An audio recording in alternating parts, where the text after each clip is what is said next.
Welcome to Lee's Famous Recipe Chicken Thursday Night Lights, presented by Cincinnati Area Toyota Dealers.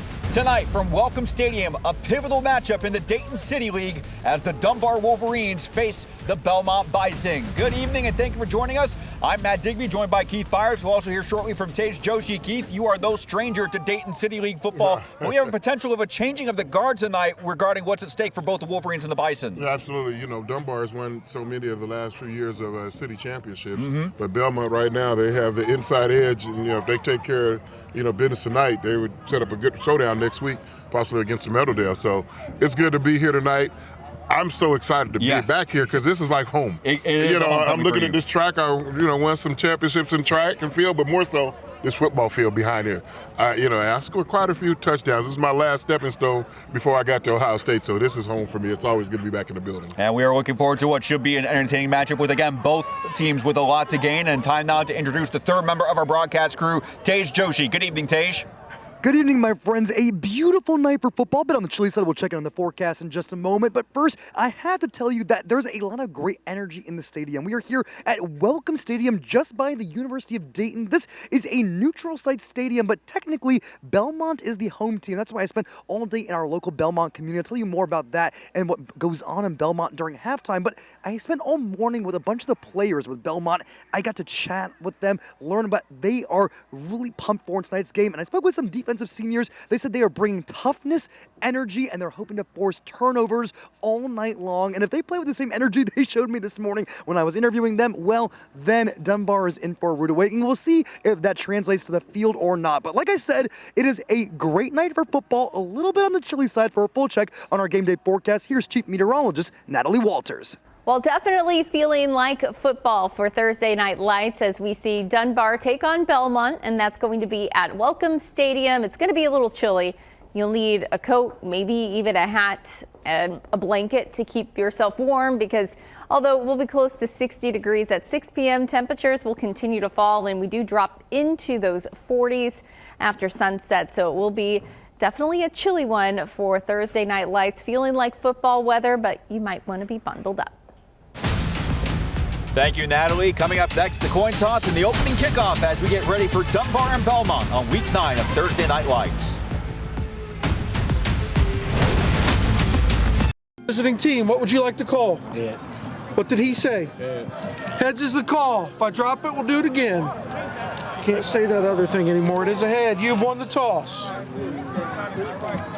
You'd like to defer? Say you want the ball. Say that. All right. Which goal would you like to defend? Send that one. Okay. Red over here with me. White over there. Let everybody know what's going on. All right. Guys, good luck.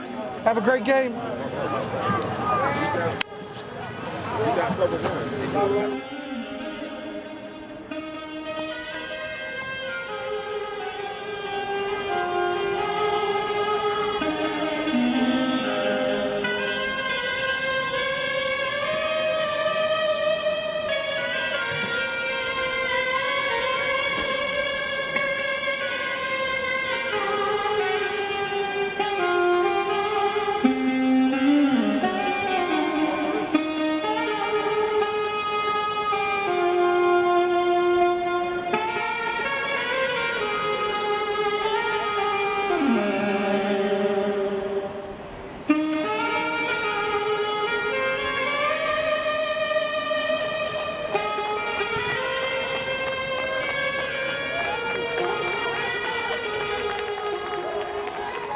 And that was the playing of the national anthem as we are ready for the opening kickoff between Dunbar and Belmont. And they were also playing before the Star Spangled Banner. They were also playing "Lift Every Voice and Sing" here over the loudspeakers here at Welcome Stadium. Oh yes, indeed. You look at the head that often. At the high school football game. So here in Dayton Public Schools, I'm glad they do play that. That's the Black national anthem. So it's really good to see. Time now for Keith's Keys to the Game, presented by Just Bit Auto Group. Well, Dunbar needs to take care of the football. They can't have too many early mistakes, and get behind. When you're 1-7, you got to, take good care of that football and get a great start. But that's on the other side of that. if you're Belmont, you got to establish momentum very early in the process, to take the will to win away from the other team. And that means by you have to do that, you got to start fast. Well, you saw the coin toss conducted by tonight's referee, Todd Bowerman, and Belmont will take the opening kickoff. They'll be going left to right across our screen. They'll be going toward the south end zone, toward the scoreboard here at Welcome Stadium. And one of the men back deep for the Bison is number 2, Reggie Gardner, a sophomore. A lot of young talent on this team. Not a ton of seniors, but a lot of playmakers for both the Wolverines and the Bison. Yes, program is still building. New coach, and he needs some time to put his fingerprints over the program. And I had a good talk to him, this afternoon. And, he's a young coach. He's going to do a tremendous job, here at Belmont. So I'm looking forward to seeing how they're going to improve over the next, 3 to 4 years. Again, our referee, Todd Bowerman, umpire Bill Dawson, linesman Pete Lakes, line judge Eric Thompson, back judge Brian Kramer, and the center judge is Scott Griswold. Jace Allen is ready. He'll be kicking it off. And again, the one man back deep for Belmont is Reggie Gardner as we get set for this opening kickoff presented by Carol Wirtz Tire Company.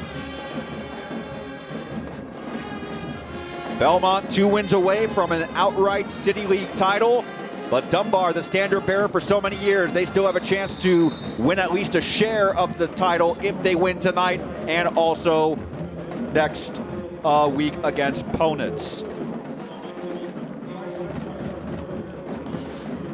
So the Bison recovering a short kickoff. It was at the 45-yard line, and here will come number 8, Aaron Dandria, the sophomore quarterback for the Bison. And they'll start off with great field position, a chance to establish their momentum in the opening moments. They had that look about themselves like they was good when Dunbar was kicking off. I was about to say something. I said, it looks like a onside kick.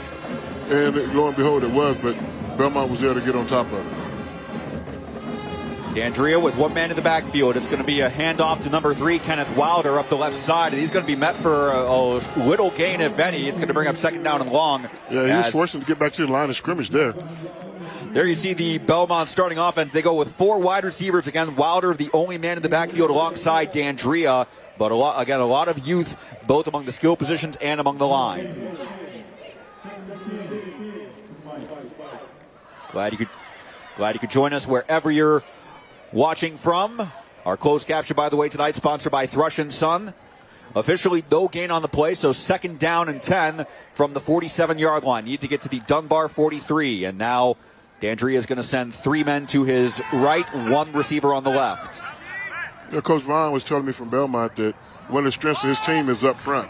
So I expect to see some holes opening up like that one we're seeing right now. Wilder inside the 40, has an angle on. It's about speed. One Dunbar defender, and Wilder in for a 53-yard touchdown. That touchdown presented by Donatos. Well, that's a great run, by Kenneth Wilder.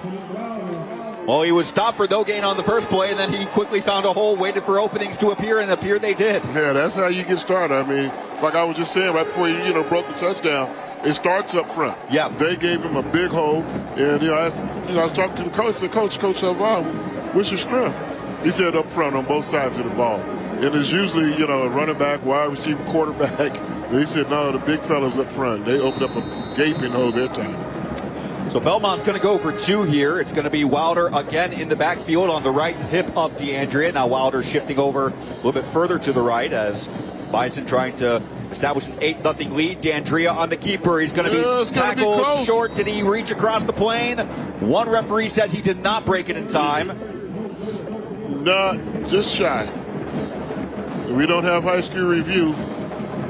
Well, you talk about the second effort. It looked at first contact that he was not close. I didn't think he was down. I think he landed on somebody. Exactly. But 2 plays and a touchdown run for Kenneth Wilder. Belmont leads 6-0 a minute into Thursday Night Lights.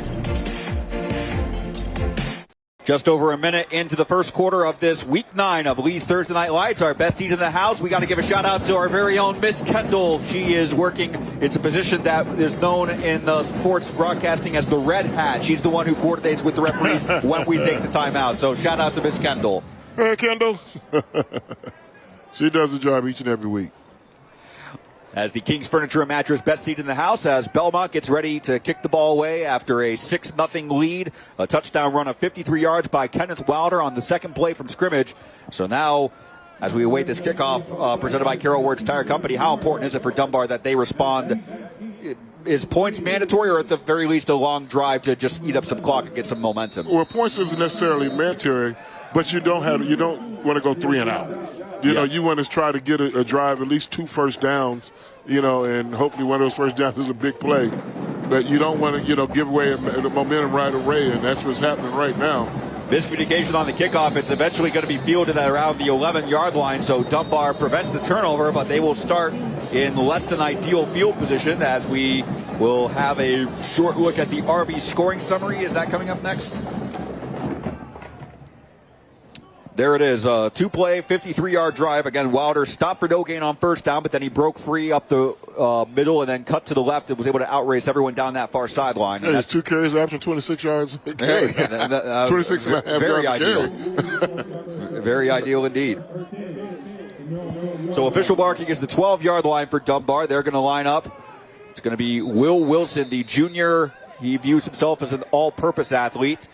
Looked like Dunbar only had 10 men on the field. They needed to take an extra pause to... Yeah, they're still trying to get it lined up right. That's Will Wilson actually running to the sideline. And now the Wolverines continuing to make some substitutions. Yeah, maybe sometimes it's equipment when the referee doesn't let you get started. Maybe something's a little loose.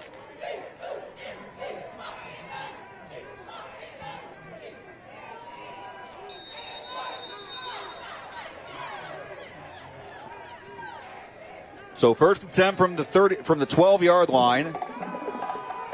A handoff up the middle. This is going to be a positive gain to about the 16-yard line. That was a nice play. So after a little bit of confusion, maybe it took Belmont off guard. Let's here to look at the starting lineup for the Dunbar offense presented by Lees. Again, Wilson was listed as the starting quarterback, but he did have to come out, and we'll see if that equipment issue has been resolved. It looks like it has been. Wilson is back on the field to play. But just like Belmont, that's a very positive play. 4 yards, there's a running game quarter. You want to average 4 yards a carry. 3 of those get your first down. Again, Dunbar going with 4 wide receivers, just like you saw Belmont's starting offensive line. They lined up with only 1 man in the backfield, and this is Wilson taking a snap himself for the first time. Quickly got a hole up the right side and bursting through past the 30, past the 35, 40, still on his feet. He's not down yet. And that is the epitome of play until the whistle is blown. A great first down pickup by Will Wilson. That first down presented by Arby's. Excellent run by Wilson there. I mean, just a quarterback keeper all the way. And blockers in front. And, you always teach, ball carriers don't die easy. And he didn't die easy that time. And it looks like it's coming back. Oh, it is. Oh, my. As we take a look at the lead. Second down. So there's the Lee's famous recipe chicken starting defense for Belmont. They go with a 4-3-3 setup. And we got confirmation that it was an offensive penalty. So Dunbar, instead of a first down, well outside the shadow of their own end zone. In fact, they're moving back closer to their own end zone. Yeah, I mean, that is the start that Dunbar doesn't need right now. When you're 1-7 football team, you need to get off to a fast start. And they're... Now, defensively, they didn't get off to a fast start. Yep. So offensively, you get stuck by, special teams don't get your return, and now you got your backup against the end zone. You just try to get the first down first. Ball placed around the 7 in the bobble snap. Wilson trying to get out of the end zone. He's not going to do so. He's going to be tackled to the end zone for a safety. That is number 11, Isaac Williams, recording the 2 points, and Belmont has taken an 8-0 lead. Wow, just like that. You blink and everything I said, if you want to happen to positive for Dunbar, has just been the total opposite. It's almost like you want this game to start all over again. Snap. It was a little high. It wasn't like he was totally ready for it. And we've seen a couple of snap issues over the course of the 8 weeks previously for Thursday Night Lights. But, Wilson not able to evade Isaac Williams after doing so well on that one play, but it got called back. Yeah, they got to get back to that play and just not the start you wanted if you're Dunbar. 8-0 Belmont here on Thursday Night Lights. And welcome back to Welcome Stadium. 9:40 to go in the opening quarter between Dunbar and Belmont. The Bison with an 8-0 lead thanks to a touchdown run by Kenneth Wilder. And just moments ago, they also took a safety after it looked like Dunbar had a great run by William Wilson. It was negated because of a penalty. In the very next play, a bobbled snap. It was all Wilson could do to prevent the direct turnover, but he was not able to get out of the shadow of his own end zone. And Isaac Williams recording the safety on behalf of the Bison. So Belmont's going to be getting the ball, the lead, and they're going to have great field position as well. Yeah, they are. If you're Dunbar, you said, well, they got the 2-point play that they didn't get when they scored. So it's only 8-0 ball game. It's only a one-score game. They're going to get good field position. If Dunbar can get a stop here, that'll be a huge part to a way to try to get the momentum changed. Jace Allen with this kickoff presented by Carroll Words Tire Company. It's quickly taken past midfield and inside the Dunbar 45-yard line to about the 42, so that's where Belmont will take over. Getting a very ideal start for the Bison. Although it looks like an injured player, there's going to be a timeout for an injury. I didn't get the number of the injured Bison on the field. All the players both going to their sidelines, taking the knee. Again, Belmont designated as the home team, so they are on the home sideline on the western half of Welcome Stadium. Dunbar as the visiting team. They're over in the eastern stands. The beautiful thing about playing here at Welcome Stadium, I'm a graduate of Roth High School, and so this was my home stadium. Like I said in the pre-opening, I feel like I'm back at home. It doesn't matter which sideline you're on because it's a home game for you. That's a beautiful thing about, playing at Welcome Stadium. You always feel a slight edge if you're the home team, but being on the visitor side, many times you get that fan support. Yeah, it's just at home. That's Jaden Reddick, number 24, who was needing some help, but he is able to exit the field of play. So Belmont will begin this drive at the Dunbar 42-yard line with just over 9.5 to go in the first quarter. Both teams trying to bounce back from what officially count as non-conference losses. Belmont with a loss to Mount Healthy. Dunbar with a loss last week at Trotwood Madison. On first down, a very delayed handoff to Wilder, and he's going to be met right at the line of scrimmage, tackle for no gain by Dunbar, just like they did in the first play of the first drive. Now Dunbar needs to do that 2 more times. Here's the starting defense for the Dunbar defense. They go with a 4-2 setup, 4-2-5 setup, 2 linebackers and 1 rover back to kind of provide an extra man in the secondary. Similar to the offense, the defense at Ohio State plays a lot. 4-2-5. Yep. And trying to get your speed on the field as much as possible.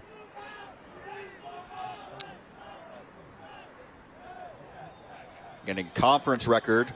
Belmont is 2-0. They've won games against Ponitz and Thurgood Marshall. Dunbar is 1-1. They lost to Meadowdale but beat Thurgood Marshall. Aaron D'Andrea looked to pass for his first attempt, and he's actually going to be sacked in the backfield. He hesitated, and that gave Dunbar time for a multiple player sack, and it's going to bring up 3rd and long for the Bison. Yeah, I think the quarterback got a little greedy there. He wanted to stuck with the deep route a little too long. He could have went to the short route. He got to get off that number 1 read. Yeah, he's got a good arm. He wants to show it off, but if it's not there, you got to go to the second read. Sophomore getting instruction from his assistant coach before headed back in. It looked like an official loss of 5. They're marking it at the 47-yard line, so 3rd down and 15 upcoming. If Dunbar gets a stop here after their start, they would be very happy. Especially considering how the opening minutes have gone for Dunbar. Would be much needed from their point of view. Beautiful night for football. It's always football weather, it's especially always tonight. Football weather. Here comes Dunbar with the blitz. One man coming from the right side. D'Andrea gets the pass off in time. Has a man who, did he make the catch? I think he did, yes. That's number 2, Reggie Gardner on the reception inside the 10 for a 1st and goal presented by Arby's. It also means Belmont has entered the Donato's delivery zone. Donato's Pizza, great call for after the game. Order online for pickup or delivery at Donatos.com. Every piece is important. That was an excellent job by the quarterback there. I mean, he didn't panic when he saw the blitz coming. He found the one-on-one coverage and went to it and came up big. Ball marked at the 8-yard line after a 39-yard catch. It looked like it was a little behind Gardner, but he was able to adjust cleanly and make the catch.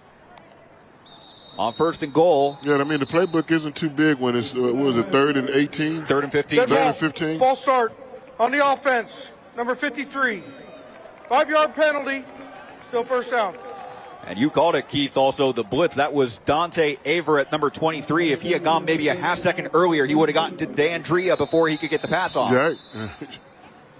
That's that right there. Second-year head coach Marcus Vaughn with Belmont. He is actually a counselor at Dunbar High School, so he has ties directly to both teams tonight. He sees both players every day.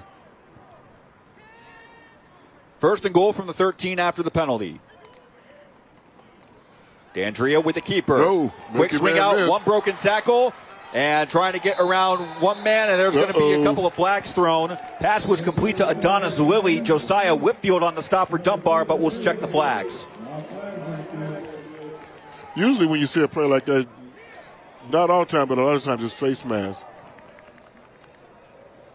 It looks like it may indeed be on Dunbar as come in that late, where Todd Bowerman is indicating. Personal foul, face mask. On the defense, number 1. Half the distance from the end of the run, still first down. That was Will Wilson. It looked like he made first contact with Willie, the receiver. Ooh, yes. You gotta let go. Yeah. Oh, you gotta let go. Whitfield trying to make a tackle, but he had to needed to be aware of where his hands were. Yes.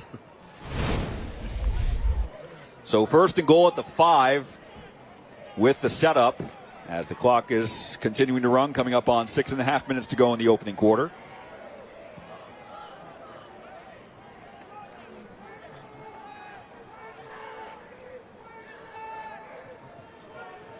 Belmont's last win against Dunbar 2019, so trying to break a 5-year drought against the Wolverines. This is Wilder, one broken tackle, and Wilder races in from 5 yards out for a Belmont touchdown presented by Donato's. Wilder has some fancy feet there to step out of that tackle.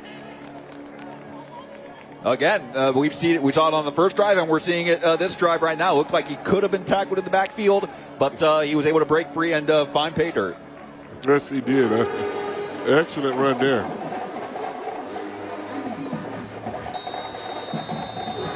Dunbar had the sails let out a little bit on that 3rd and 15. They was that close to getting off the field. They complete the pass. You blitz it on 3rd and 15. You're really gambling. Now they're going to go for 2.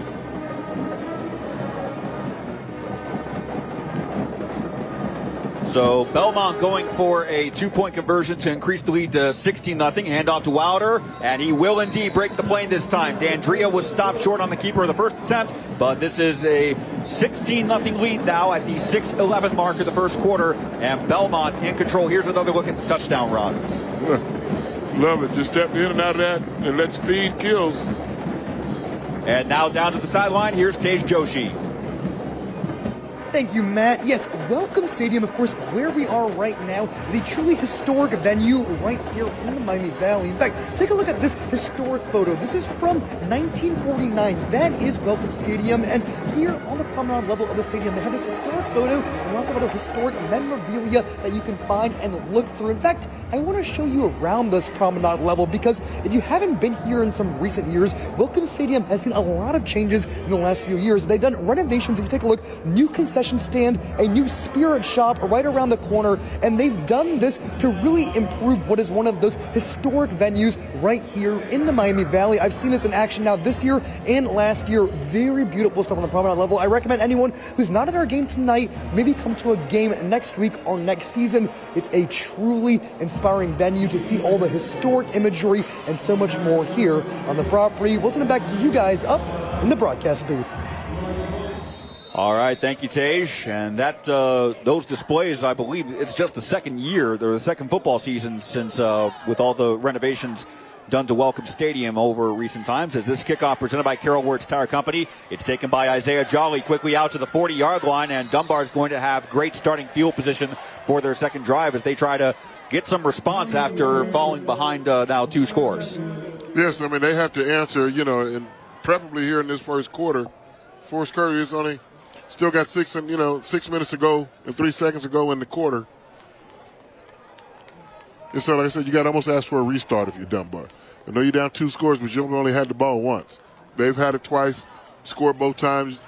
You was backed up, so now they got some good field position, and now they can try to, like I said, restart the game offensively. After the play was out of bounds. Dead ball, personal foul on the kicking team, number 22.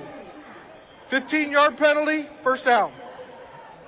And depending on the spot, I believe that may move Dunbar. They'll start this drive on the plus side of the field, just like Belmont did on their most recent drive. Here's the Arby's scoring summary presented by Arby's. Belmont with a 6-play, 47-yard drive, and the key play there was the 3rd and 15 conversion, a deep pass from Dandria to Reggie Gardner to put the Bison from 3rd and 15 into a 1st and goal situation, and now Dunbar really has to respond, and this handoff up the middle is going to be good for positive yardage. Ulysses Porter on the carry to about the 40-yard line, already in Belmont territory.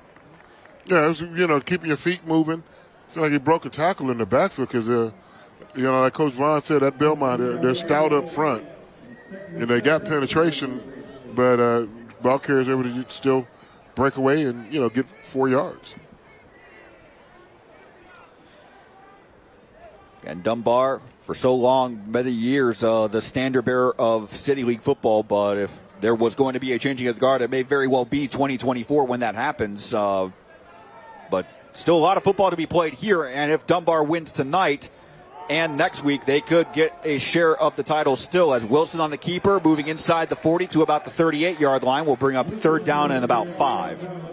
Yeah, that's 3rd and manageable. That's for sure. And you almost, if you're Dunbar, think about going forward on 4th down, unless you get a big loss. You got 2 downs to get 5 yards. You're just looking for some kind of way to change the positive momentum toward your direction. So look at the man who made the stop for Belmont, number 1, Davion Porter, a senior. And there's Dunbar's number 1, Will Wilson, only a junior. Again, a lot of youth on both teams.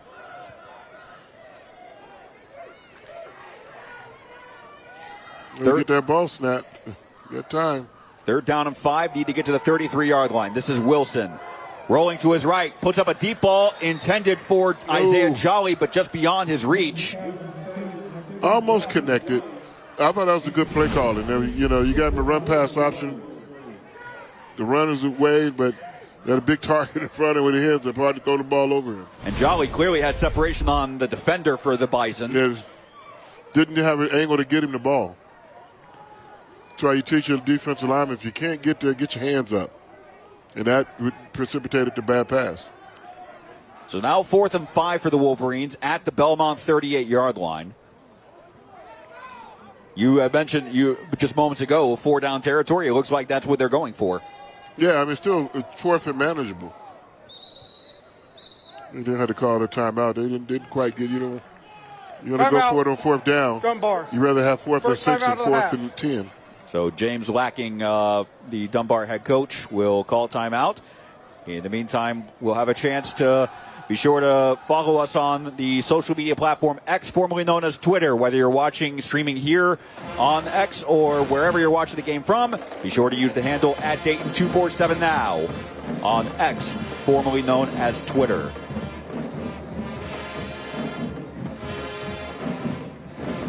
See, that Belmont band is really nice and loud tonight. There's James Lacking, the Dunbar head coach. Not his first stint with the Wolverines. He's been with the team in multiple times over the last couple of decades.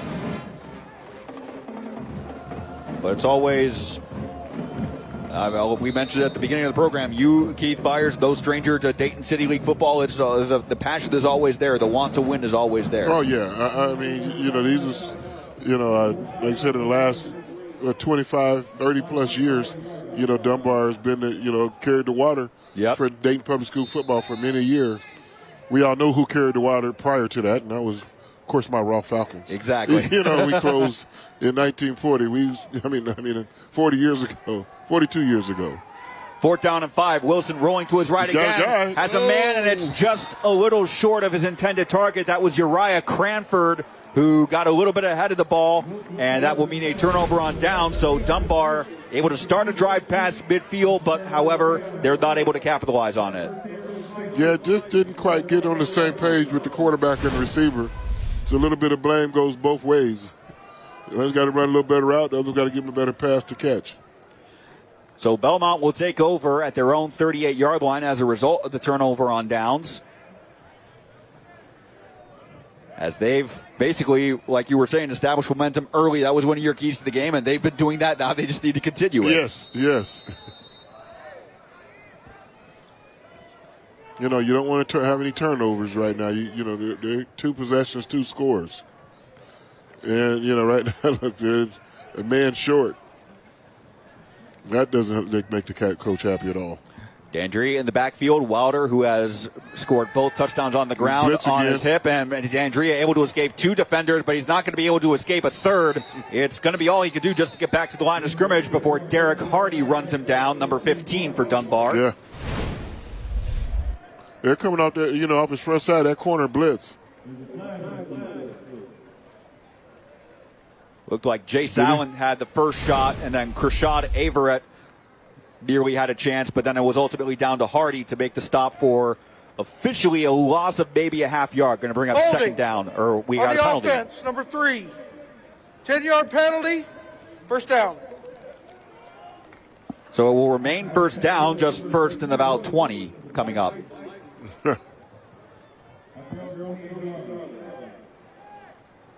You know, part of some of Dunbar's best defensive plays tonight have been when they send one and they can more than they can block by bringing an extra blitzer. And I know it's, you know, it's first and 20.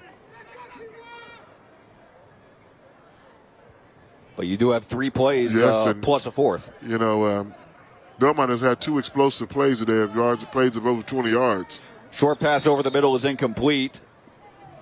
Looked like tried to thread it in traffic, but there were several Wolverine defenders in coverage, so we're going to bring up second down and 20. Here's another look at the play.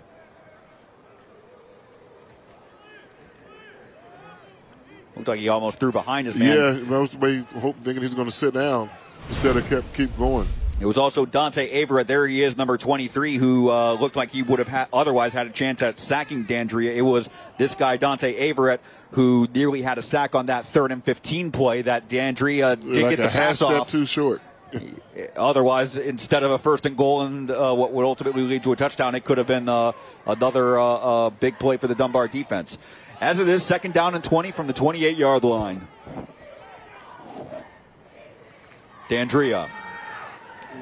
Getting it, though, he's not going to get around one man. They got the sack without bringing extra, pressure that time. Emilian Godfrey with the sack, but there is a flag on the play back at the 20-yard line.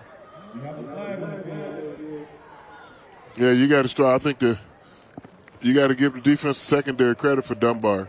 That was what we called a coverage sack. Nobody was open. He kept waiting and waiting, and then I gave time for the defensive lineman to get there and get a sack.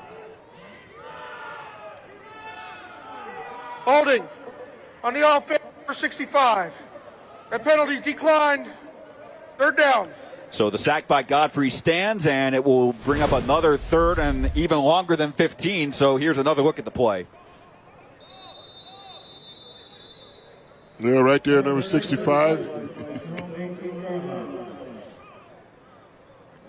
Got a lot of cloth.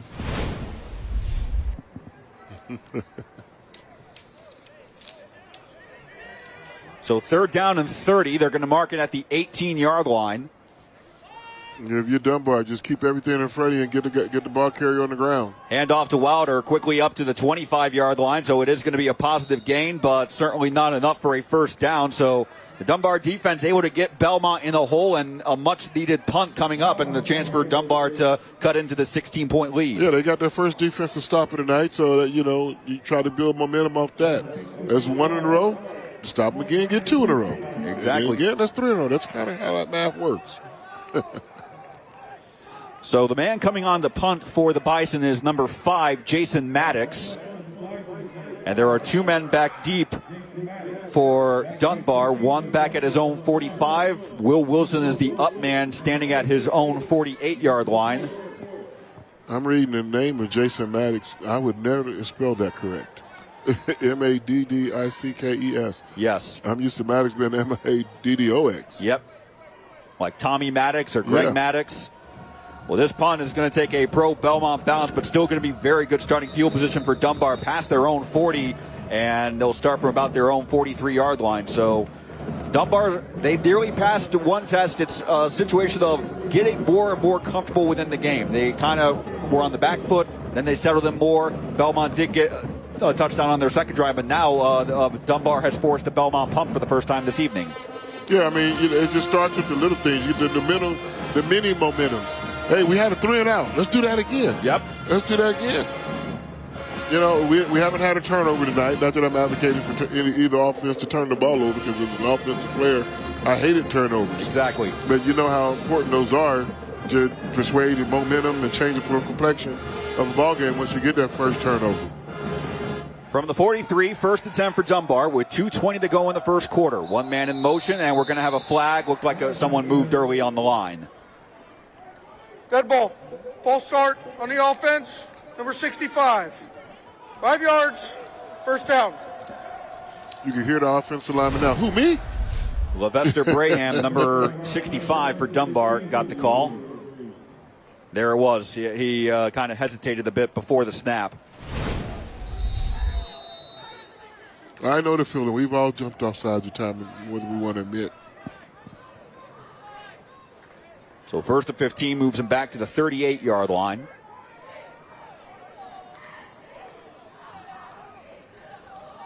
Ulysses Porter quickly met in the backfield. He's going to be taken down for a loss, and that's going to bring up second and even longer. Big stop on the part of number 53 for Belmont. That is Barias Allen, the sophomore.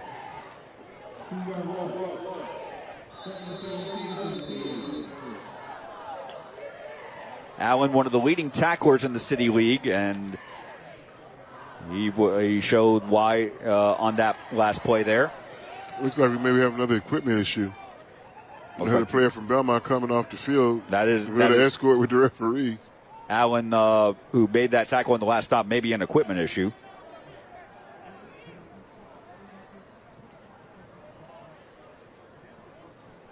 Or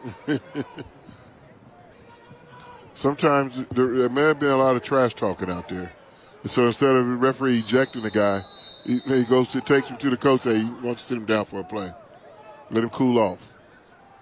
Loss of 2 on the play, so second and 17. This is Wilson. Screen pass is complete out to Ulysses Porter. Quickly past the 40, back to the original line of scrimmage. It will bring up third down and about 10 for the Wolverine offense. That's a nice play. Easy completion. Get the ball to your ball carrier in space and let him go get some yards. And you see there, Belmont had 2 guys trying to pressure Wilson. He got the pass off in time, but then 2 men trying to angle Porter out of bounds. It looked like Jason Maddox may not have necessarily had the angle to make the stop, but it was Brian Dewberry to help him out, number 12 on the coverage for the Bison.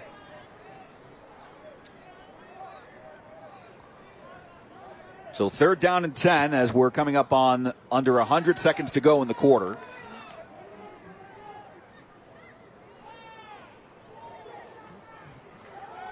Wilson scrambling to his right, buying time. This pass is low and it's incomplete, intended for Isaiah Jolly. But now it's going to bring up a fourth down for the Wolverines. Yeah, Wilson, the quarterback's got to get his shoulder square up to complete that ball. He was also He's under pressure. trying to get the pass off on the run. He was being chased down by Brian Dewberry, number 12. And now a decision here for James Lacking and the Wolverines. Do you go for it on fourth down? They went for it on their most recent drive and were not able to get any yards and ended in the turnover on downs. I hope not. I hope they put the punt team out there. It's only a 2-possession ball game. You don't want to, put Belmont in this kind of field position, but they said, what do you know? You're just TV announcer now. We're going for it. 4th and 10. Here we go. Wilson in the shotgun. Porter with the lone man in the backfield. Wilson puts up a deep ball downfield, and that pass is caught inside the 30 for a Dunbar first down. Isaiah Jolly on the reception, and that first down presented by Arby's. You're just a TV guy. We're going for it. We got to play down up. It's going to work. My gosh, it really did. Well, that's the 4th or 5th deep ball Wilson has tried tonight, and the first completion, and did they need it, Dunbar? Yes, they did. Excellent play, excellent catch. excellent execution. So from the 26-yard line, it's a handoff up the right side, one broken tackle, and quickly to about the 21-yard line. That's going to be a gain of 5 yards. So another positive play. Looked like Porter on the carry again. Yeah, see, that's the momentum I'm talking about. The little small things will grow into big things. So now they got some momentum. Nothing better than finishing this drive off with points on the scoreboard. Hopefully a touchdown if you're Dunbar. Again, we are only in the first quarter, so it's not like they're in a super hurry-up mode because you do have the second quarter. It's just they'll be switching direction in a couple of seconds. I'm surprised my wife hasn't texted me yet because she's a Dunbar alum. Oh, she is? Yes, she is. She was a cheerleader, track team. And we got early movement before the snap.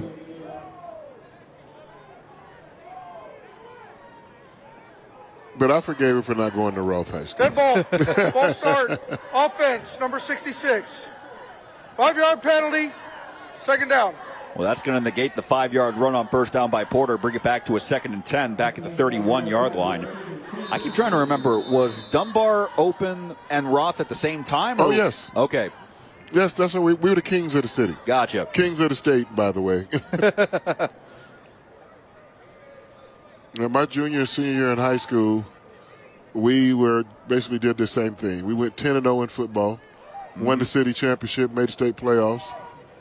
As Wilson, bad snap, all he could do just to handle the high snap. And was there another flag on the play? It looks like yes. We're going to have to go down at halftime and talk to the white hat, to the officials. Say, we want to watch football. We don't want to watch calls all night long. They are slowing up the process of this game. You know, that maybe the referees, they want to be on TV too, I suppose. 2 men in motion, Digby come set on the offense. The penalties declined. Third down. So it's going to bring up third down and a little more than 10 on the play with 10 seconds left. Again, that's been an issue with a couple of high snaps over the course of the evening so far for Dunbar. As the clock now running, coming up on 3 seconds, and they get the play off before the clock hits 0, but it's going to be Porter on the carry, but for little to no gain. And that's how the first quarter will end. Dunbar trailing Belmont 16-0. The Wolverines have a 4th down when we come back on Thursday Night Lights. And we welcome you back to Welcome Stadium. Time for the second quarter of Lee's Thursday Night Lights, presented by Cincinnati Area Toyota Dealers. Belmont with a 16-0 lead on Dunbar, as the Wolverines have a 4th down and a short 13 coming up at the Belmont 29-yard line. They already went for a 4th down on this drive and converted, and now they have an opportunity that they could really use another long play here. Wilson going deep to the end zone again, and that is caught by Jolly for a Dunbar touchdown, excuse me. That touchdown presented by Donato's, and the Wolverines are on the board.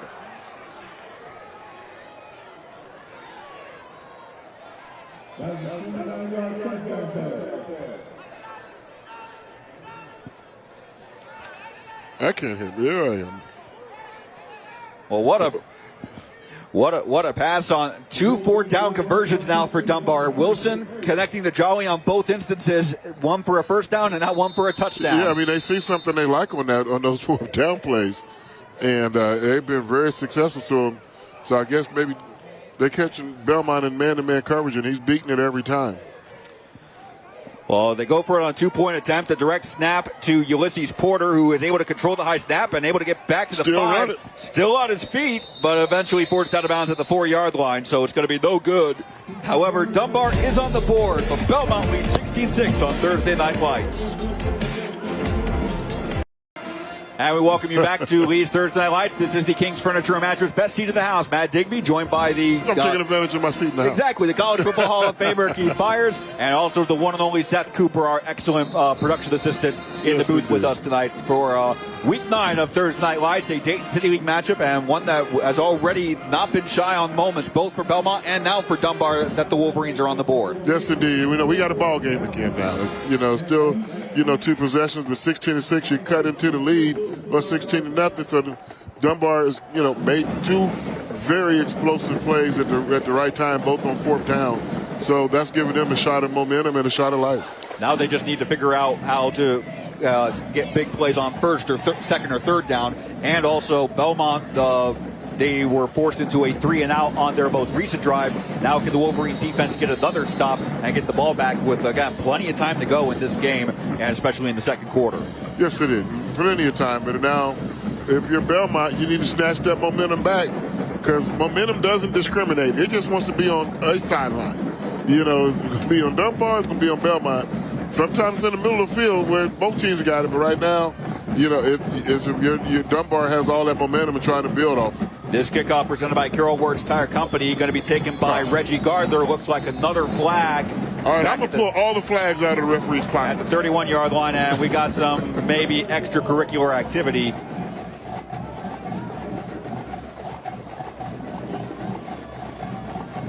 So we'll see.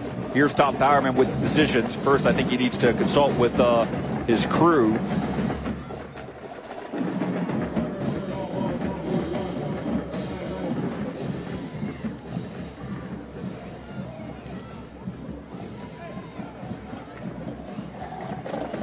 Again, we welcome you from Welcome Stadium, just across the river from the official campus of the University of Dayton. We're also right by University of Dayton Arena. Of course, hard to believe we are right on the cusp of basketball season, both college and high school.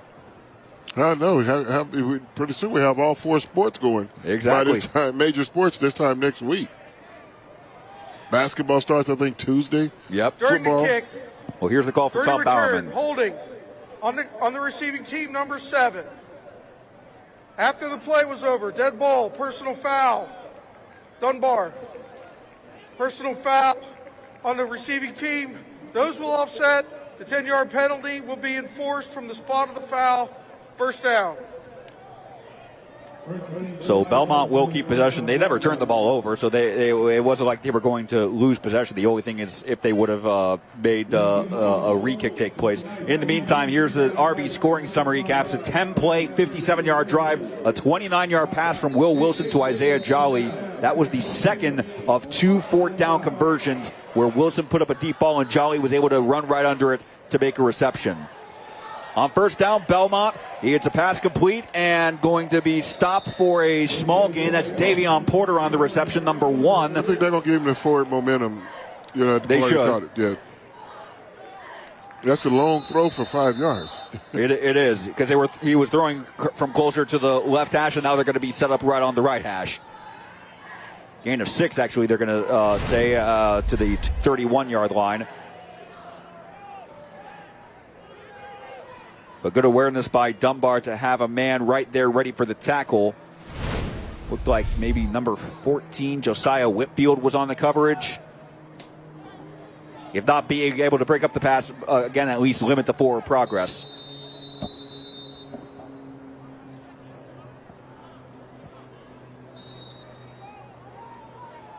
And now we got a stoppage in play. Looked like Belmont's going to take a timeout with 11:23 left in the second. First charge timeout. And we will take that break with them. Second down for Belmont coming up. They lead 16-6 on Thursday Night Lights.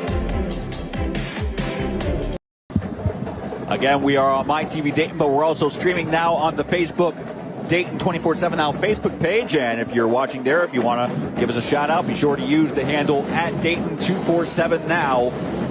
Again, this game streaming on Facebook in addition to MyTV Dayton. Matt Digby, Keith Byars, Joshi, and our crew greeting you from Welcome Stadium. Second down and 4 for Belmont. They have the ball in a 16-6 lead and a delayed handoff, and that gave Dunbar time to get bodies forward and create a tackle for loss. It's going to bring up third down and 6 for the Bison. Yeah, they got good penetration there, that Dunbar front 4. Shedded their blocks and got in there and got in that backfield. Number 60, Kenneth Aker, with the stop for the Wolverines.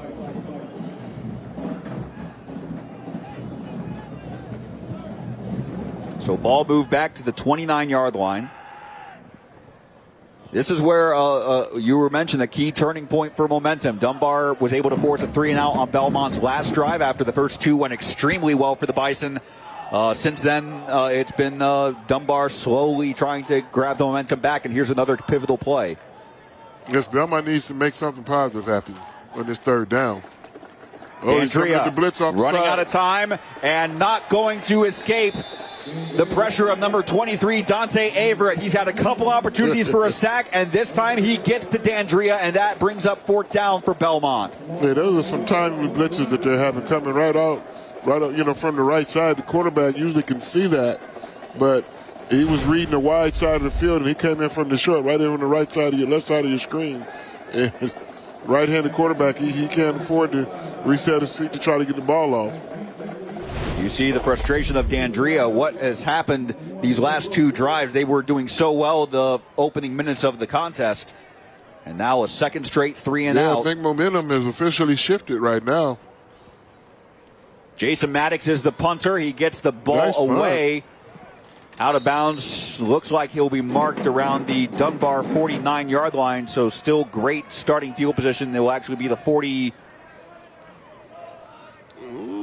Almost in Dunbar territory, right at the 50. Right at midfield. So there's Marcus Vaughn, who was delighted with how the first quarter has gone, but not so much in the last couple of minutes of game time here at Welcome Stadium.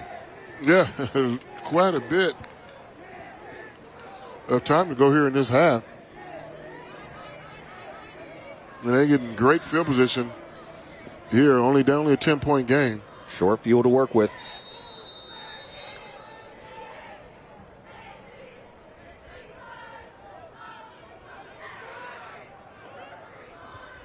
So from the 50, Wilson standing in shotgun formation back at his own 45-yard line. He has a touchdown pass to Isaiah Jolly, the last drive that got Dunbar on the board, and he's going for another deep ball here and tipped up almost tipped into his hands. That was clean coverage on the part of number 5, Jason Maddox, breaking up the deep pass. So it brings up 2nd down and 10 for Dunbar. Again, it was Jolly, the intended receiver for the Wolverines.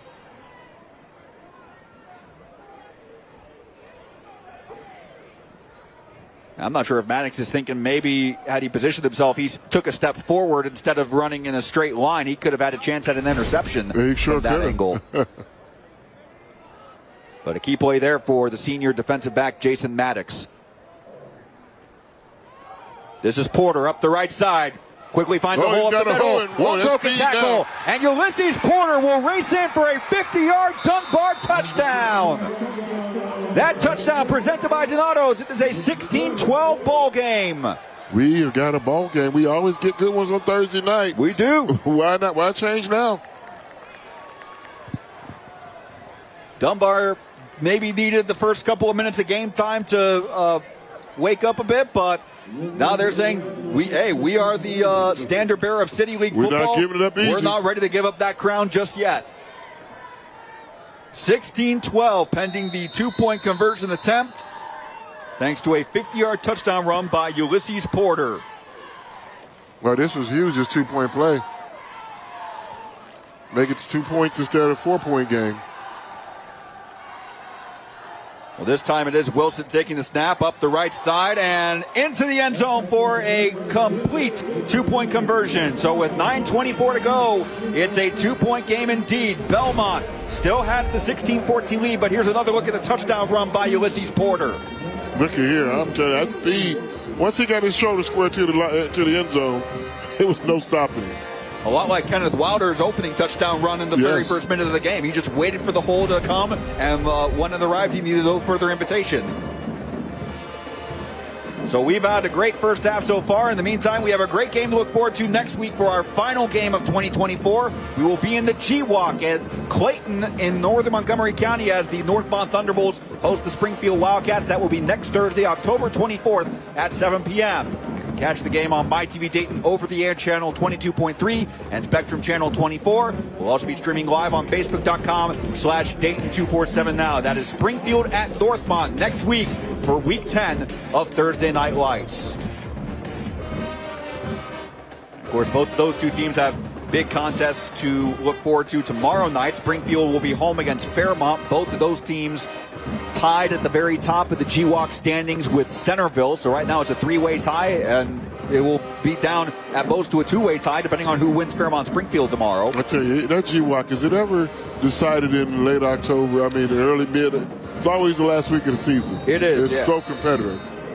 Last year it was Centerville emerging as the outright winners, and this year we could very well have a shared championship, and Springfield could be in that position next week when we see them, if they win tomorrow against Fairmont and next week at Northmont. The Thunderbolts, I know they haven't had the season they were hoping for, but they are also firmly in the Division I Region II playoffs. Yeah, I got to see Fairmont play last week, and they're pretty stout. Yep. This kickoff presented by Carol Wirtz Tire Company. It's fielded by Belmont around their own 37.5-yard line, so they'll take over with good field position. That's been the big thing also with good field position. Neither team going for the long kickoffs. We've only seen about a handful of those. Scoring summary, 2 plays, 50 yards. It was a Ulysses Porter touchdown run that immediately followed what Wilson was going for a deep pass intended for Jolly that was cleanly broken up by Maddox, but they got it. They don't get it through the air, no problem. They'll get it right up back on the ground for a 50-yard gain, and it is thanks to the sophomore linebacker, running back Ulysses Porter, and then the 2-point conversion run by Wilson that has made it a 2-point game, 16-14, with 9:17 to go in the second quarter. D'Andrea He's got one-on-one wants to put up a coverage. deep ball Oh! just beyond the reach of Reggie Gardner. Kieran Price was in coverage for Dunbar, and it will bring up second down and 10. And Belmont's had a couple of big plays of their own, and that was nearly another one. Yeah, we've had some explosive plays tonight. Plays are over 20 yards.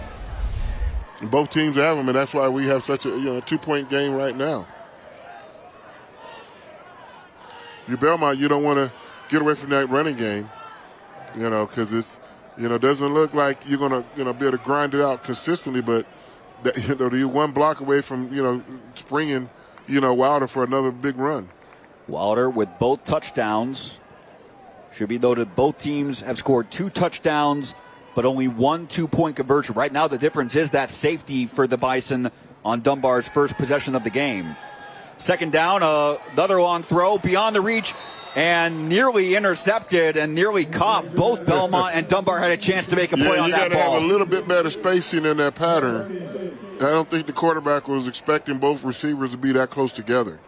Reggie Gardner and Adonis Lilly were both in position to make a play on the catch for Belmont, but just as well, Dunbar also had several players in coverage. Well, you got 2 receivers there, both of them, right by around the numbers. Not a lot of area over there. Well, from that angle, like Lilly actually got a hand on the ball. That maybe disrupted the concentration of Gardner. So it's 3rd down and 10 with 9:05 to go in the half. You don't want to make a living off these 3rd and longs. We got trips to the right.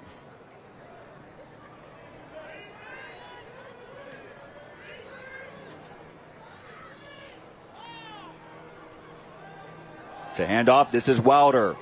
And not going to be able to break that first tackle. Smart play by number 21, Anthony Roberts, making the stop for the Wolverines. And that's going to bring up 4th down and 9. A gain of maybe a little more than a yard on that play. That's the shortest run that Wilder's been held to this evening. They try to catch him off guard there, but just run a straight draw on third and about 15. To no avail. Dunbar was waiting on it. So Bison are in pump formation. Maddox back at his own 25-yard line. 2 men are deep for Dunbar, Jolly and Wilson. Wilson is the up man standing at his own 35-yard line. And year in and year out, Dunbar's pretty good on special teams. They keep a lot of speed back there. This punt went straight up in the air. And it's going to go out of bounds, look like around the 43-yard line by my vantage point. Let's see if the referee agrees with you. He doesn't agree, but it's 2 yards off. Okay. They'll take that. Well, Dunbar will certainly take the field position, setting up now at their own 45 with a chance to take their first lead of the game. And you see how close actually the block was there. It looked like Jace Allen may have very nearly gotten that. That may have disrupted Maddox's concentration. Yeah, you speed up the punter on things like that. Yeah.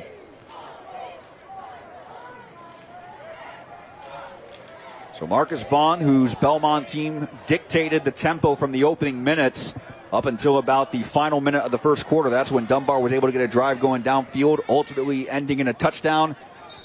Since then, 3 and out, Dunbar touchdown, and Belmont 3 and out again. So now Dunbar with a chance to take their first lead of the night as this drive will start from their own 45-yard line.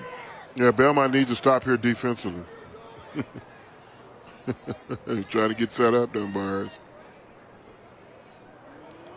Porter goes in motion. Wilson, the lone man in the backfield, and he quickly finds a hole up the middle, out to about the 50, past the 50, and into Belmont territory. Not enough for a first down, but it will be a second down and short upcoming. I tell you, Dunbar is moving differently. Ever since they, was able to get that stop defensively, and they got their first points on the board, they've picked up a sense of confidence where they can, believe, they can change this game around. 1-7 record, trying to get their second win of the season, and still have a chance at the city championship, so they're not going to die easy. And now we have more early movement on the left side. Dead ball. Full start on the offense, number 66. 5-yard penalty, second down. That negates the 8-yard run partially, brings it back to a second down and 7 setup. This late in the season, that just pulls hair out of coach's head. James Lacking cannot be happy about that. Motion penalties.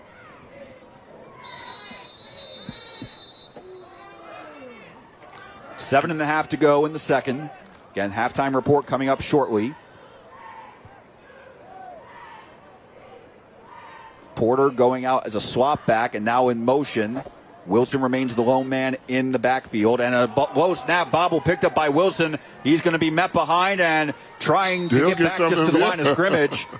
So Dunbar avoids complete disaster, but there's Barias Allen on the stop. He was able to see the miscommunication on the snap, and once again, the leading tackler in the league making his presence known once again. Third down and long for Dunbar. I think they was coming back to that quarterback draw again. Yeah. They had it set up, just didn't handle the snap.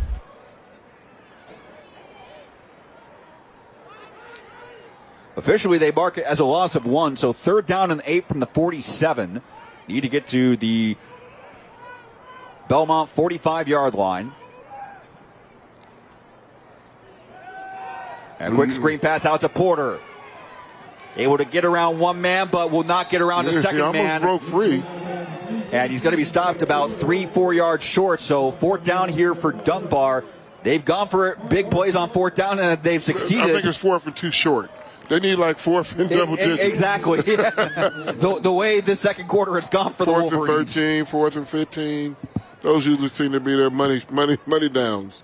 Well, it was a good awareness by Wilson because he had a Belmont defender closing up on the blind side, and he was able to get the pass to Porter out in time.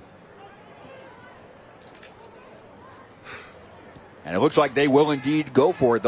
They're setting up as if they're going to go for it on 4th and 4. Yeah, but they get their line set. It's 10 seconds, and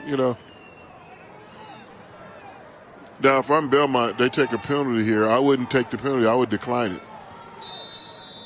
We'll take a timeout here. Both teams do have 2 timeouts, and it looks like that's what Dunbar will do. Their second charge timeout of the half. So taking the timeout, does that change your mentality? You're saying go for it on 4th and 4? No, I'm saying punt the ball on 4th and 4. Don't give your momentum away. Give them life. Make them try the ball. Punt that ball inside the 20, 25, 30-yard line. Well, be sure to tune in to Fox 45 coming up tonight at 10 p.m. Elise Coulter and Chief Meteorologist Natalie Walters will have the latest news and weather around the Miami Valley. Again, that's 10 p.m. on Fox 45, and will also be over on ABC 22 at 11 p.m. Natalie will have the forecast coming up. She had mentioned colder weather tonight and tomorrow, but it also gets much warmer over the next couple of days. Monday and Tuesday, we're talking 70-degree weather. I think the golf coaches are calling me. I think the golf course is calling. I will admit I would have tried to go golfing this past Monday, but hopefully next Monday will work out. Also on Fox 45, be sure to tune in weeknights 7 and 7:30 for back-to-back episodes of The Big Bang Theory, the award-winning show featuring Sheldon Cooper and friends as they navigate life. The Big Bang Theory back-to-back episodes 7 and 7:30 on Fox 45. I was talking with you. A couple weeks ago, I had the chance to play 9 holes at Mound Golf Course in the heart of Miamisburg, but I have not played an 18-hole round since the start of football season. Oh, wow. I played 18 holes yesterday at Springfield Country Club. At Springfield Country Club. Yes, the greens are slick. Good course, though. I love that course. I've never played there, but I've been there twice when they hosted U.S. Open qualifiers in the summer. One of these days, I'm going to go down there and watch them play there. Uh-oh. And we got early movement on whom? Is it 4th and 5? And is it 4th and 4? 4th and 4. On the That's going to defense. be a first down. 5-yard penalty results in a first down. The Dunbar got what they wanted. Call it gamesmanship, call it whatever you like. But the Wolverines have a first down presented by Bathmasters. Wow, that's 3 4th down conversions in the first half so far. So a new set of downs, and the Wolverines will reset at the Bison's 39-yard line. And all they had to do was get them jump off sides. Exactly. Well, 5:34 to go in the half as Wilson takes the shotgun snap. Plenty of time, and hit as he throws, gets the throw away, and that pass is caught by Jolly inside the 20 and down to the 17-yard line. That's a Dunbar first down presented by Bathmasters. It has also moved the Wolverines into the Donato's delivery zone, or do we have a penalty? We do have a penalty on Dunbar. It's coming back. Wow. Isaiah Jolly's having him a half. Too bad this one doesn't count. Wilson able to get the throw off right as he was hit below the waist. Holding on the offense, number 50. 10-yard penalty from the previous slot. First down. So here's another look at the replay.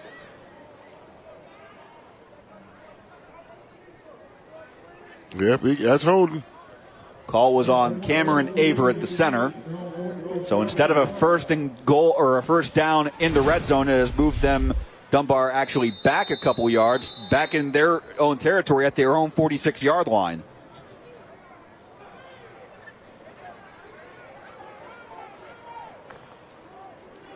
Dunbar's probably just waiting for 4th down to make something really happen. Exactly. Well, here's Wilson up the middle, quickly out to midfield. A positive gain on that play. They'll mark him actually just shy of midfield at the 49-yard line. Still brings up second down and 17. And this is where they've really thrived when it's been needing more than 10 yards to move the chains. And so we'll play around in these first 3 downs, and then we'll get it. Now we got a timeout called by Belmont at the 4:48 mark. Second charge timeout of the half. Almost like Casey at the bat in a way, the football version. You let the first 2 pitches go by, and then the third pitch. Crack. Yeah. Now, coming up right after the game, immediately here on MyTV Dayton, be sure to tune in for a new episode of Dateline. That is right here on channel 22.3 over the air or channel 24 on Spectrum, an all-new episode of Dateline. In the meantime, back here at Welcome Stadium, Matt Digby, Keith Byars, Joshi, and our crew. We've had an eventful first half so far. Definitely a lot of talking points for both head coaches, both positive and negative, what they need to improve on for the second half. Yes, I mean, they're both, pretty much. Belmont won the first quarter. They did. And Dunbar is winning the second quarter. Well, coming up at halftime, we will have our Wright and Schulte halftime report as Tage will be interviewing members of both the Belmont and Dunbar administrations, and also the latest edition of Off the Turf with Tage. Today he had a chance to check out some of the Belmont neighborhood, which is not too far from here. In fact, just across the river, a few miles east of where we are right now. It's actually my first time that I've actually been in the Belmont neighborhood. Is that right? When I went yesterday to speak with Coach Vaughn and a couple of the players. Home of the Don Hoskins, Ohio State great. Okay. NBA legend, NBA player also. Buckeye. You mentioned Dunbar was around when you went to school at Roth. Was Belmont a school or Belmont too? Yeah. Okay, so Belmont and Dunbar are two of the long-standing schools here. Wilson hit again as he throws. This pass complete. It's going to be another flag on the play for a positive gain, but pending the flag. So we'll wait to see what the marking is. Flag was thrown back at the Dunbar 40-yard line where Wilson just got the throw off before he was hit. I wasn't sure. I looked away. It could be roughing the passer since it was that late. I don't think it was. Let's just wait and see. Again, Todd Bowerman, our referee, he and his crew have been busy tonight. Yes, they have.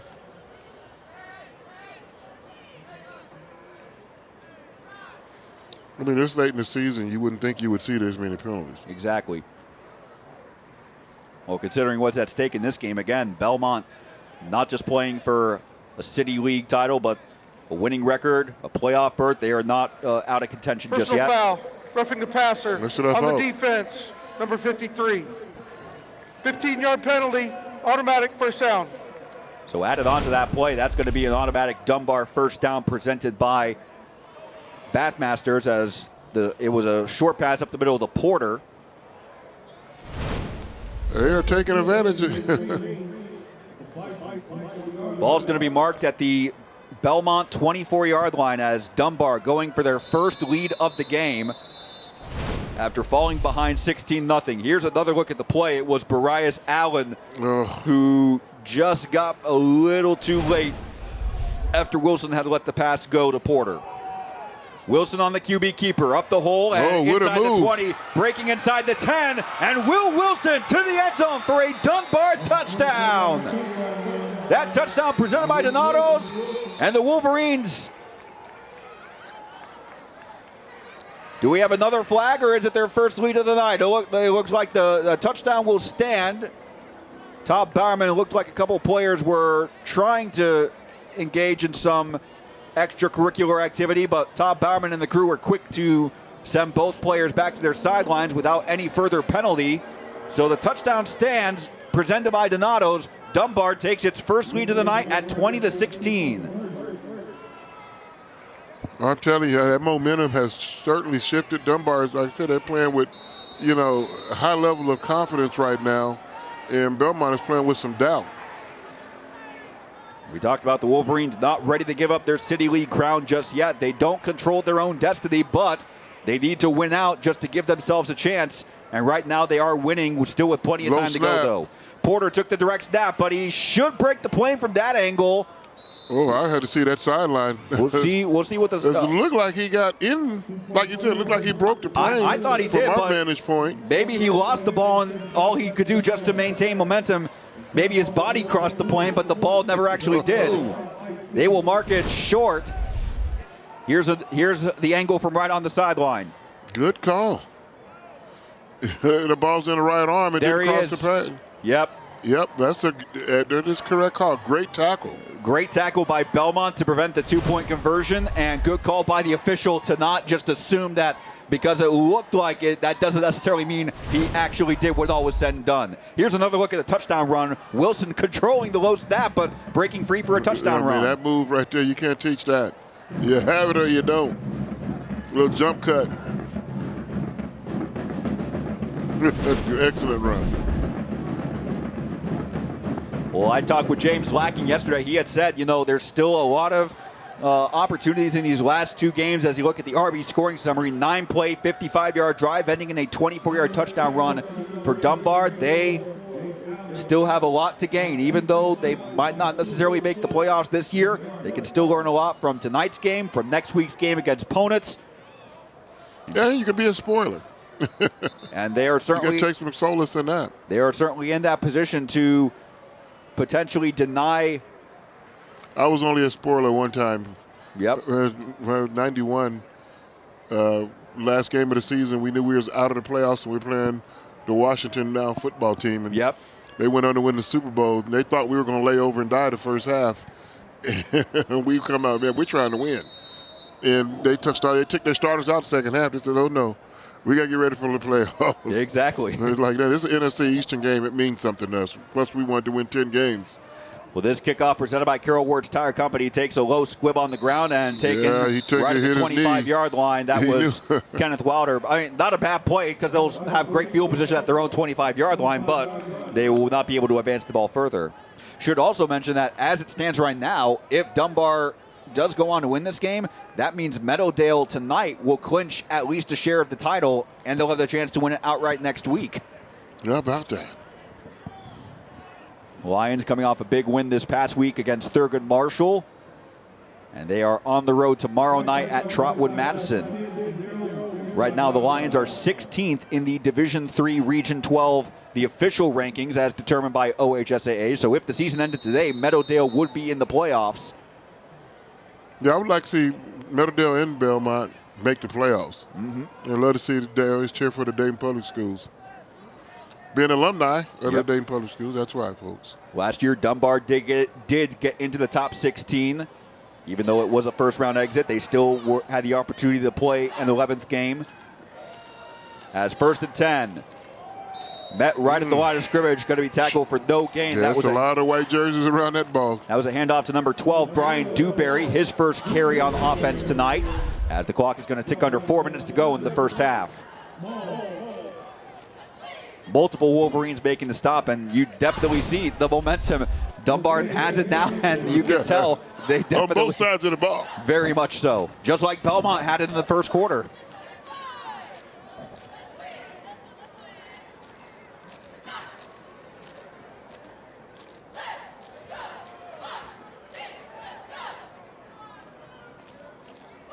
Dewberry again, the low man in the backfield on the right hip of Dandria.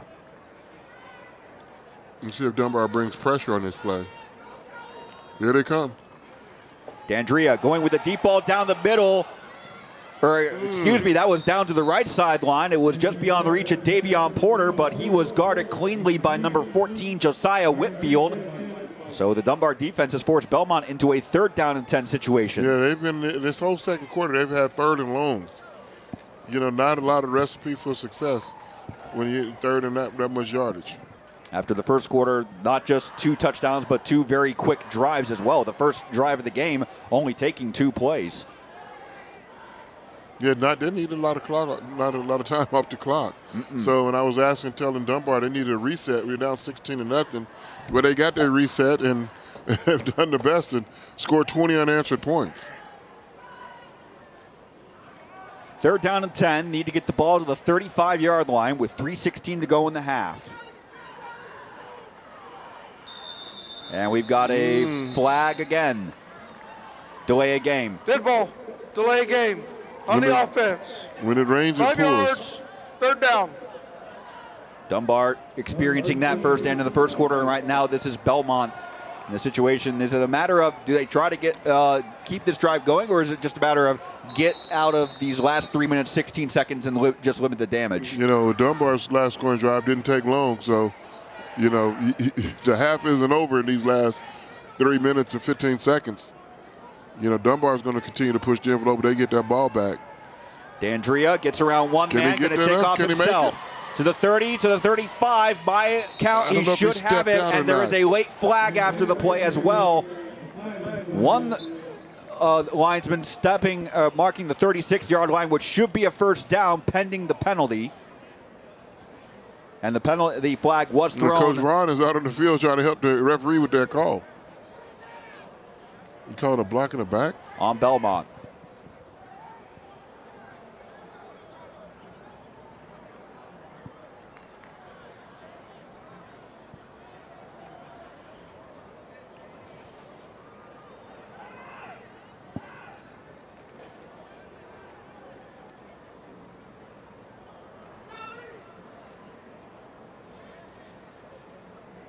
We await the official call from Todd Bowerman with 3:07 to go now in the second.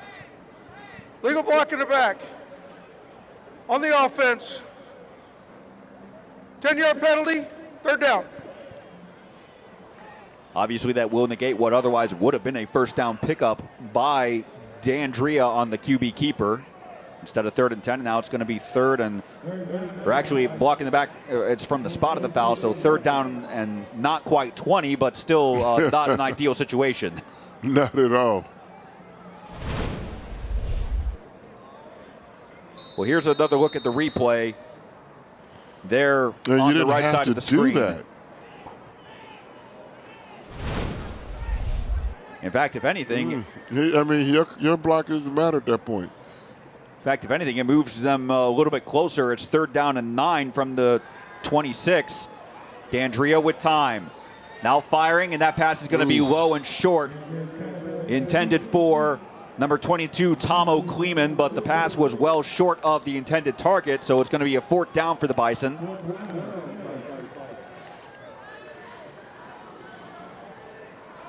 Got a man open. He did. Kleeman definitely had a step in front of the defender, but I think it was also Dandria was also on the run a bit. Yeah, he couldn't get his feet just set.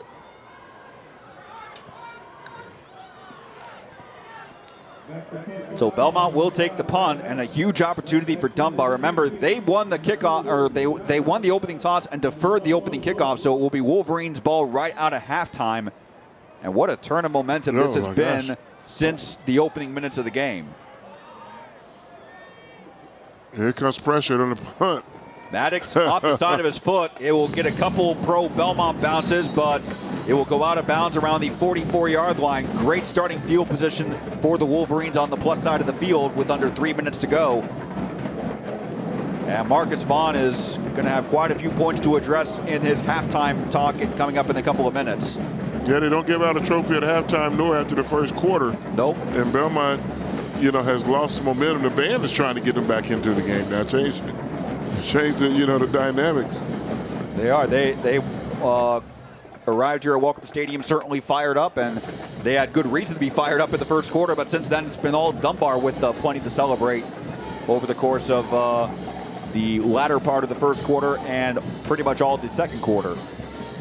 You're right. I mean, and when you've been a champion, it's hard to release that title.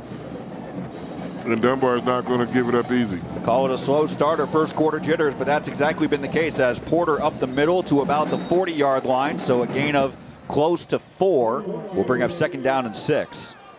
Yeah, it's hard to believe we have not had a turnover in this game, correct? Barring the turnovers on downs. Turnovers on downs, yeah, that was it. We've had one, but that's been it, yeah. We've had a couple near interceptions and a couple low snaps, but yeah, they were able to prevent the lost fumbles. Another low snap and a handoff to Porter up the middle and taken down inside the 30-yard line, but that is good for a Dunbar first down presented by Bathmasters. And I also keep forgetting to mention also on the safety, right. Dunbar's second drive, Wilson was tackled to the end zone for a Belmont safety. That's the one turnover. Yep. Yeah. Yeah, it seems like Dunbar's been in Belmont territory this whole quarter. Virtually. Clock ticking now, under 2 minutes to go. Again, halftime report coming up very soon.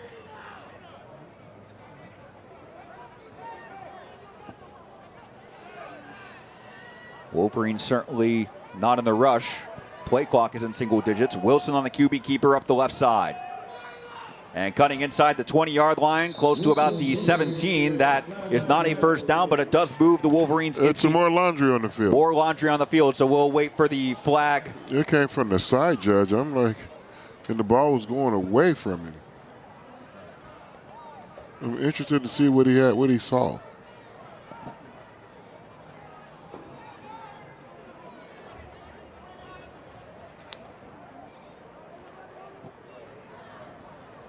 He's motioning a couple players just ahead to the sideline. Holding on the offense, number 50. 10-yard penalty, first down. So Dunbar not quite in the Donato's delivery zone just yet. They have been in the delivery zone at some point today, just not this drive yet. Yeah, I mean, you usually see that. Well, I guess that is the back judge that made that call. All right, I'm trying to be nice to the referees. Trying to be nice, be nice. 1st and 20 from the 35 upcoming. Clock is still going to run, under a minute and a half to go now.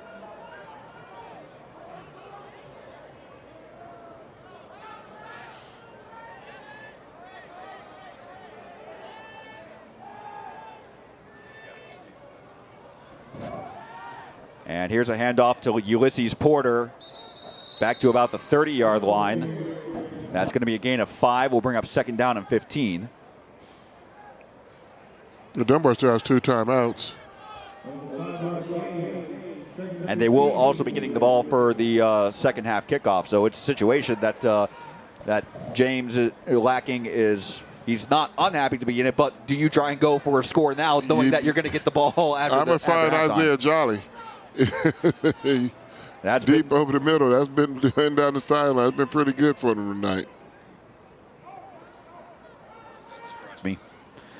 On 2nd down, Wilson's pass nearly caught, and once again, 2 men with a chance. A penalty. Another penalty thrown after the play as well. I think they're going to call defenseless receiver. 15-yarder. I don't. A man is down on the field needing attention from the medical staff.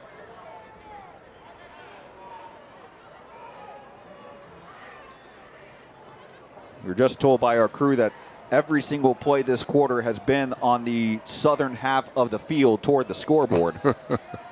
Wow, that's something that hasn't happened all year. I can't see the ended Wolverine is. I think it was Jolly. I don't want to speculate too much. I think that was the receiver. Well, we're still waiting on the ruling, as right now the officiating crew talking with Belmont head coach Marcus Vaughn. Good news, the Dunbar player is up, helmet off. It is Jace Allen, number 4. He is running off to the sideline under his own power, so that's good to see. It was a single digit. It looked like he was the short man on the intended pass over the middle by Wilson. It was beyond his reach, and then there was a receiver further back that the pass was also beyond that receiver's reach. Personal foul. Hit on a defenseless receiver on the defense, number 1. 15-yard penalty results in a first down. So that's a first down presented by Bathmasters, and as here's another look at the replay. There's Allen. He had already gone up and had not it was very clear that he was not going to be able to make the catch. But it's hard not to go through and make that hit if you're the defender.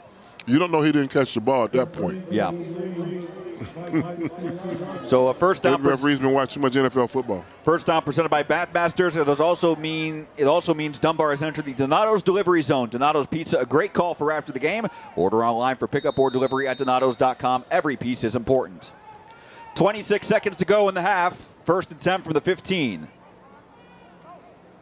Wilson looked to his right. No one was on the right. Receiver. Looking for Jolly, and beyond the reach of everyone. And Jason Maddox with clean defense. Ran out of real estate. Jolly looked like he could have had a play had he gotten separation, but good play by Maddox also to not draw the flag in the process.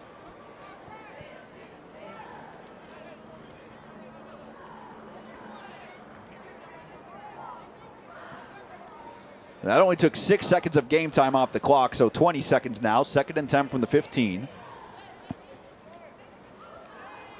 You got the whole field to work with when you got 2 timeouts. You don't have to worry about just throwing the ball to the sidelines. You can throw the ball in the middle of the field and in the 15-yard line. Plenty of room. And off to Porter. Able to get by 1 tackle, but it was the work of number 11, Isaac Williams, who was able to hold up Porter, preventing a bigger gain. Actually, they may mark him down at the 16. That would be a loss, and a third down and 11 then would be the case. Third and final timeout for Dunbar. Dunbar does take their third and final timeout. There you see Porter able to break the tackle of Williams, but Williams didn't make it out of bounds. Was able to grab onto the jersey enough to slow down the progress of Porter. On the game clock, please. 12 seconds. So there you see, you hear the directive of referee Top Bowerman. 12 seconds. If they don't get any closer, the ball's at the 15-yard line right now. Neither team has attempted a field goal or a point after attempt yet. They would be looking at a 32-yarder for what it's worth if Dunbar does not get the ball any closer and they do elect to go for a field goal.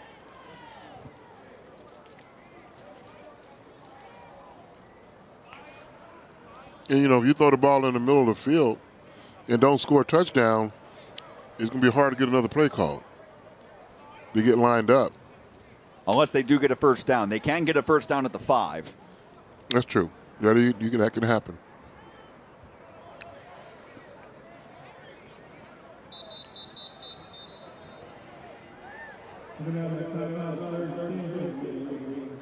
So third down and 10 with 12 seconds to go. Again, Dunbar trying to increase their lead after Belmont scored 2 quick touchdowns to go up 16-0 in the first quarter. Since then, it has been all Dunbar, all their touchdowns coming in the second quarter. All the scores have been into the southern end zone here at Welcome Stadium. Quick pass beyond the reach of Porter. And we got more laundry on the field. Porter tried to time his jump, but it was just beyond his reach. Wilson, I think, may have gotten a little overeager, and in the meantime, yes, there is a flag back to the 20-yard line. Looks like, are they marking it on Belmont again?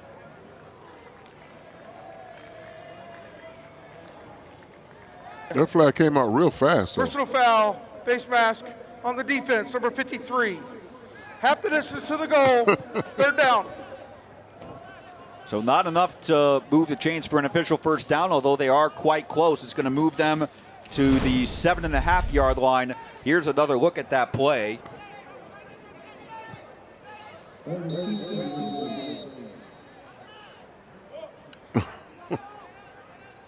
Third down and a little less than 3 from the 7.5-yard line.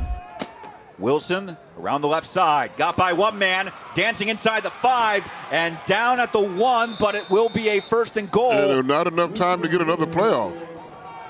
We'll have to check. The clock is stopped. Clock is stopped at 2 seconds, so if Dunbar hurries up, they should have enough time theoretically to snap and spike the play. Does Belmont call a timeout? Dunbar is out of timeouts. That's it. So indeed, the clock has run out on the first half, so Dunbar unable to score on this drive, but what a second quarter for the Wolverines. They have been able to weather the storm in the first couple of minutes. And indeed, the Belmont players are heading to their locker room. The Dunbar players are doing the same. We will be hearing in a few moments from Dunbar head coach James Lacking after talk about what a He's not going to be happy about that. Like, what a second quarter we've had so far. We've got a ball game here. We do. 20-16, Dunbar leads Belmont after a 3-touchdown second quarter for the Wolverines. And here is Tage Tage will shortly be meeting with Dunbar head coach James Lacking. Yeah, you got one team that's happy as halftime, and another team is not so happy it's halftime. Yeah. Here's Tage with coach James Lacking. Good to see you, Coach. Of course, that was a big half for you guys. Of course, Belmont favored coming into tonight's matchup, but you guys made a statement in that first half. What was the key for you to get that whole team ready to go? Man, you know, at this point, we just got to make plays, eliminate these penalties, and just, count on each other to make plays. Let's talk about the second half, my friend. Of course, you guys are going to continue that hard work that you guys put into the first half. What's your message to these guys in the locker room? Right now, we just can't, we can't relax. This game, we still have a lot of football left to play. So we just can't relax. And we got to continue to make plays, eliminate the penalties, and we'll be fine. Coach, I appreciate you. I'll let you get to the locker room. Thank you so much. Right on, man. Appreciate you. Of course, back to you guys up in the broadcast booth. All right, thank you, Tage. James Lacking said it best. Still a lot of football left to be played. If the first half was any indication, we're in for a treat for the second half. 20-16, Dunbar leads at halftime. Halftime report is next.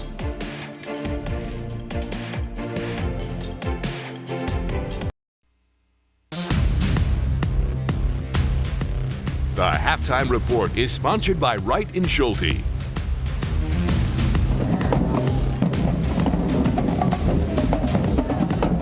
It is week 9 of Thursday Night Lights. We are continuing our halftime show series by chatting with administrators from both the home and away teams. Here it is Dunbar leading Belmont 20-16 at halftime. We're chatting with the home administrator, Kamani Smith, the principal of Belmont. It's a pleasure to be chatting with you this evening. A beautiful night for football, my friend. How are you doing right now?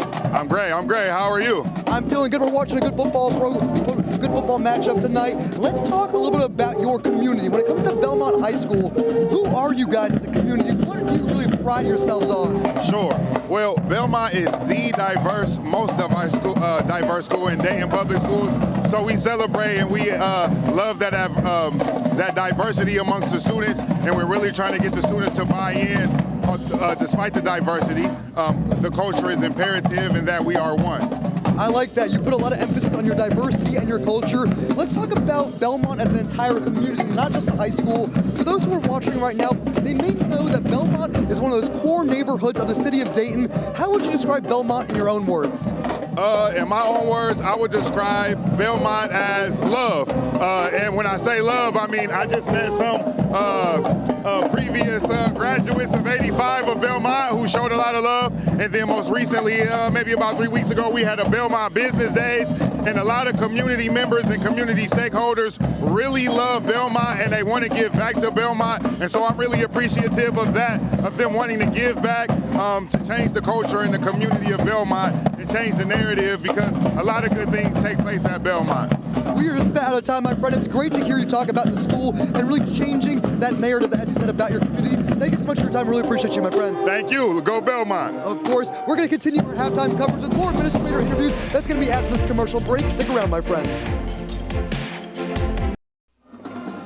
Welcome back to our halftime show. The score is 20-16 here at halftime, week 9 of Thursday Night Lights. Dunbar is leading Belmont, and joining us now for our halftime interview series, the principal of our friends over at Dunbar, Principal Bailey. It is a pleasure to be chatting with you once again this year, my friend. How are you doing tonight? I'm well. How are you? I am feeling good. Happy to be here on a beautiful evening, and we have to talk about your community. Dunbar High School, not far from where we are right now. Tell us more for our viewers at home what Dunbar as a community, as a high school, is truly about. It is truly a family atmosphere. We love on each other. Excuse me. We have alumni that is amazing. They come in, they help take care of our kids. Our students are involved in a lot. They play all the different sports and just love to do things around the community. I love that. And you mentioned all the sports that all your students are involved in. Of course, tonight we are watching football. We're watching your team play really well right now. But I want to take a moment to shout out the other sports that your school does. The band, the cheerleaders, the other sports. What else do we need to know when it comes to the Dunbar community? So we have other sports. We have girls basketball, boys basketball. We have girls and boys volleyball, flag football, wrestling, bowling. We have all of it. I mean, you guys are doing it all. Talk to me about your role as principal a little bit. What's it been like this year? You were just telling me beforehand that it's definitely been a growth for you, right? Yes, it has been a growth. This is my second year as the principal. So there were some growing pains last year, but we have improved on some things, made some academic gains, and learning how to work together. Talk to me about the future plans for you as principal, but also for the whole school district. What does the horizon look like? It looks great for our students to be better in academics, growing as community leaders, and going to graduate. I'm all about graduation. I love that message. Thank you so much for spending some time chatting with us tonight. We really appreciate you. Thank you. Of course, everybody, we're continuing our halftime show with more interviews that's coming up after this quick commercial break. Welcome back to our halftime show. It is week 9 of Thursday Night Lights. We are here at Welcome Stadium for a DPS matchup, of course, as Belmont is hosting Dunbar. Now chatting with our friend, the chief of all of athletics for all of Dayton Public Schools, our friend Victoria. It is a pleasure to once again be chatting with you. How are you doing tonight? I'm good, and thank you for coming to feature us tonight. Of course, we got a lot to talk about. Want to start with where we are right now. Welcome Stadium. I got a chance to tour it. A beautiful facility. Renovations just about done now. Tell us more about where we are right now. Hey, we're finished. We're just doing a little punch list just to make sure everything is where it needs to be. But we're excited about our mansion that we have and being able to share it with the community. I love that. Let's talk about not just football. I know you are the chief of all athletics, and for you guys, your band really should classify as athletics because they are so athletic, what I'm seeing behind us right now. I know you're really proud about all the bands you have as part of DPS. Tell me more. So we're excited to have our bands as part of the experience and to watch the growth. This is my 5th year, and to watch the development and watch the work that our band directors are putting in is phenomenal. And credit to our principals with supporting that and our board investing in that. Let's talk about other sports here for a second. We're watching a great football matchup tonight. It's actually a really exciting game. I'm looking forward to the second half myself. Any other fall sports that you guys as a group here at DPS want to make sure we highlight right now?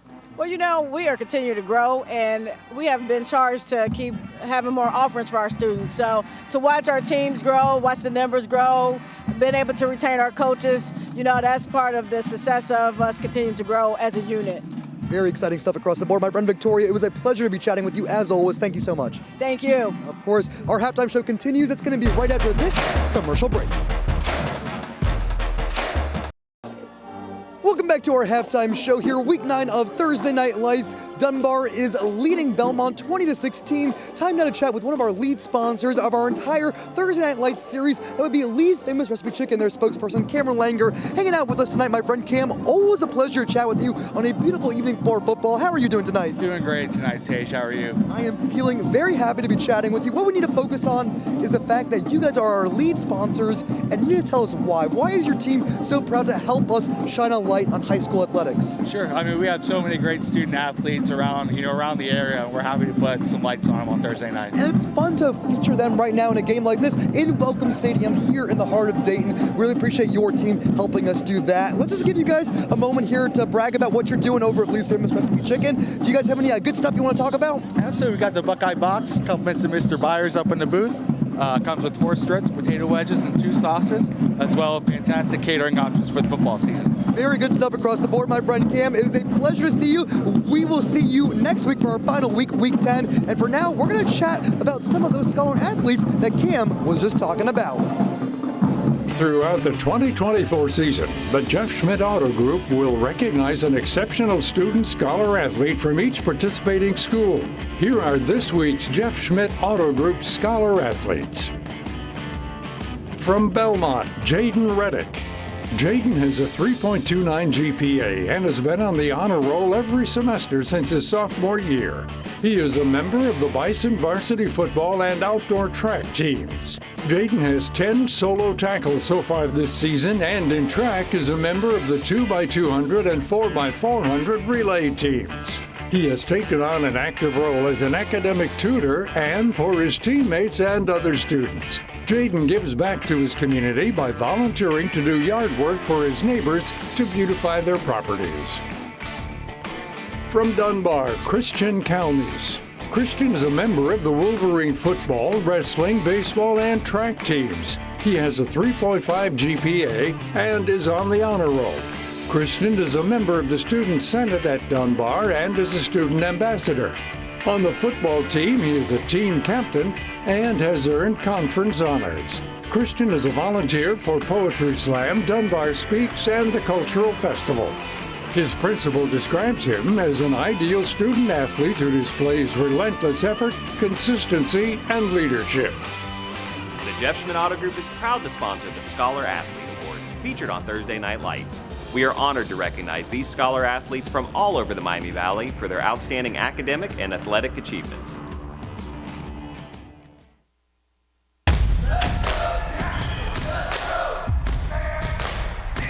I'm attorney Michael Allwright. I'm proud to be a sponsor of Thursday Night Lights again this year.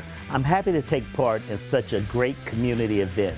It is an honor to support this sponsorship, bringing families, communities, and people together to celebrate the sportsmanship of all athletes.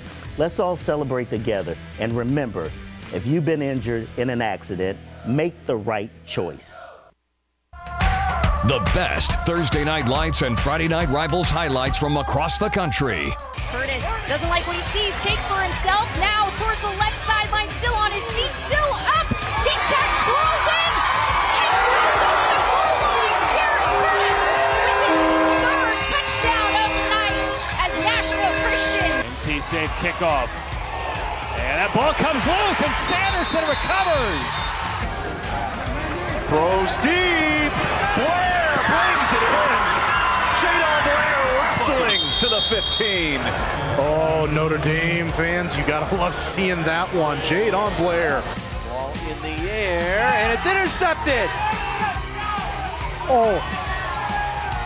Coming down with it is Emilion Johnson, who made the pick and takes it back to the 41-yard line.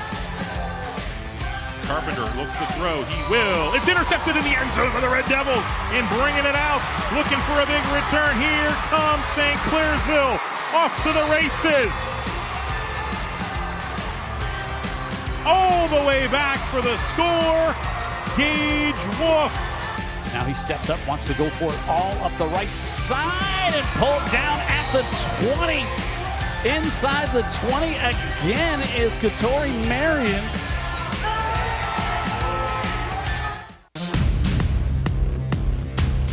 The Halftime Report has been sponsored by Wright & Schulte.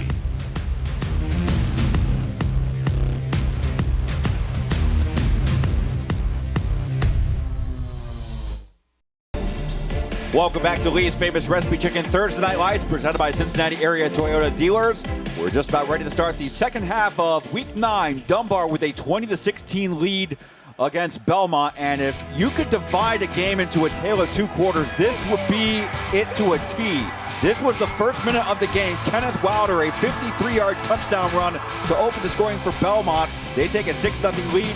Dunbar's first drive, a penalty negated a long touchdown or a long first down run. In the very next play, Isaac Williams tackling Will Wilson in the end zone for a safety, and then Belmont quickly moving downfield. This pass from Aaron Dandria to Reggie Gardner. That set up a 1st and goal, and the Bison would take advantage with this Kenneth Wilder touchdown run. They led 16-0 in the first minutes of the first quarter, but Dunbar, they're the defending City League champion for a reason, and this play on 4th down, really the turning point in their favor. A pass from Will Wilson to Isaiah Jolly, and that pass worked once. Why not let it work for a touchdown? A touchdown to put the Wolverines on the board, and Ulysses Porter with this 50-yard run. That right now is the go-ahead score, as the Wolverines were down 16-0, but then have scored 20 unanswered points. And actually, though it was 16-12 was the touchdown run, this is the go-ahead touchdown. William Wilson on the carry from about 24 yards, and that is taking us to our 20-16 score here at Welcome Stadium. Matt Digby, Keith Byars, Tage Joshi, and our crew ready for this second half kickoff presented by Carol Wirtz Tire Company. It's a short squib kick to Dunbar, and the Wolverines will take over around their own 42-yard line. So big opportunity for Dunbar. They missed an opportunity. They ran out of time to extend that lead right before halftime, but a chance to pick up right where they left off in this third quarter, Keith Byars. Yeah, they definitely wanted that play. You know, hit the ball on the 1-yard line with no time left on the clock. They wanted that one more play, you know, to go up 2 scores and then get the ball to start the third quarter to try to get up another score, because they're, you know, got these they're running downhill right now. They got the momentum all on their side, and they want to hang on to the football as long as they can and put the ball in the end zone. But they got to restart. They do. Halftime is over with. I'm sure Belmont got refocused. And, you know, here we go for a whole new half, and whoever wins this half is going to win the game. Closed caption presented by Thrush & Son, as the Wolverines will set from their own 41-yard line. Again, field position has been very positive for both teams over the course of this game, as Wilson rolling to his right. That throw is incomplete, intended for Jace Allen, who did have to leave the field late in the second quarter with an injury, but good to see him back on the field and playing under his own power. The target, the pass was just below his reach. Yeah, I talked to some Dunbar alumni at halftime, you know, up here in the press box, and they was like, we want to see Dunbar run the ball more. We got some of the best running backs in the city. We need to run the ball more than, you know, throwing it. And that's what, you know, sometimes fans, no matter what it is, you can't always please them, but it does have a point. They are running the ball well tonight. Ulysses Porter has a long touchdown run. Will Wilson with the go-ahead touchdown on a QB draw. Wilson listed more as an all-purpose athlete. Do-it-all quarterback, running back. Full start on the offense, number 50. And 5 yards, still second down. And that's the one thing that I'm sure both coaches can agree on. They need to improve on penalties. That was a big factor in both of the first half quarters. Yeah, Coach Lacken said that at halftime. He's like, you know, we got to cut down on the penalties and make some plays. And, you know, so far they haven't cut down on the penalties. Second down and 15 from the 36-yard line. It's Porter up the left side, and he's going to get maybe 1 yard, but it's going to bring up third down and 14. Again, Belmont, you see they're 4-4 overall, but they are 2-0 in City League play. If they win tonight, that would set up a situation next Wednesday against Meadowdale, where the winner of that game would be the outright Dayton City League champion. That would be the first time for either school that they would win the City League in a while, because Dunbar has been the standard bearer for so many years. Yes, they have been. They have been. And you say Dunbar has just an outside chance of winning the city this year, so they're not giving up a hope. Wilson with a late throw. Did that he get pass his foot is down? caught, but did he get a foot down? The near judge says he did not. He did not. That was number 11, Uriah Cranford, the intended receiver, who did everything right, just ran out of room along that sideline. Ran out of real estate. Here we go. Look at it right here. Goes up, secures the catch. Oh, there it is. Couldn't get that. Landed on white instead of green. It was his left foot that made contact with the ground first. Maybe if he had kept that left foot up and dragged his right foot, maybe he would have had a chance. And I don't see a punter on 4th and 14. Well, Dunbar did go for it twice on fourth down. Belmont has a safety. Is he going to punt this? Okay. Yeah, it's a pooch punt, and it's hanging high up in the air. It's going to take a couple of pro Dunbar bounces, but will fall at the 43-yard line. So a 3-and-out for Dunbar. First time the Wolverines have been in that situation in a while. Yes, I mean, so I guess Belmont got it together at halftime to come out to start this third quarter to get a 3-and-out. We mentioned Belmont's incentive to win the City League. For Dunbar, we mentioned they're 1-1 in the league right now, so they cannot win the title outright. However, if they win tonight, if they win next week against Ponitz, And if Belmont beats Meadowdale on Wednesday, that would then create a 3-way tie with 3 teams at 3-1, and they'd all be 1-1 against each other. But that is the only way at this point Dunbar can have at least a share of the City League title. They cannot win it outright this year. But they'll take a share. They will absolutely take a share, no question. City champs. Tri-champions, huh? Well, it is that time of year where we are getting down to games that will determine the champions of conferences in our area. GWOC has a big game coming up tomorrow with Fairmont and Springfield. As D'Andrea on this first down as a QB keeper up the middle, shifting back to the middle of the field. And I mean, you know, Dunbar built the house there, and he was still able to find a hole and get positive yards. He did, and not just 1 or 2. It's a gain of close to 5, maybe 6. It's a 49-yard line.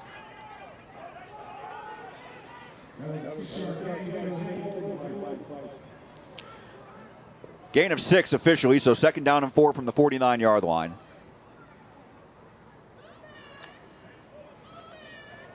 D'Andrea, quick throw over the middle. That pass was low and incomplete. Broken up by number 57, Sean Smalls on the coverage. The pass was intended for Davion Porter. Got a flag on the play. Actually, Holding on the offense, number 50. 10-yard penalty, 2nd down. on second look on that replay, it looked like Porter actually had a chance, just couldn't quite maneuver his hands to catch the ball. But in any case, the holding penalty will move the Bison back to their own 39-yard line. It will be 2nd down and 14. Excuse me.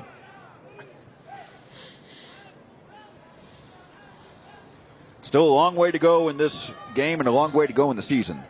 Yeah, I'm just really surprised to see so many penalties. Week 9 of the high school football calendar, you know, this many penalties. And both teams, it's not just one team, it's both teams are being heavily penalized. D'Andrea, the lone man in the backfield. This short pass is caught and back to the original line of scrimmage, or maybe a little short of that. It's still a positive play. Pass was complete to number 1, Davion Porter, but it's still going to be 3rd and 11 for the Bison. You know, Davion Porter is a senior, first time playing football. Oh, it is. Him and Jason Maddox, first time playing football as seniors. Hey, got to make your high school experience count. Yeah, so I give credit, to Coach Vaughn for recruiting your building. Yeah. Going, hey, kid, what you doing? You should be a good athlete. You play basketball, run track, you should play some football. Maddox has been involved a lot as a defensive back tonight and also as the Bison punter.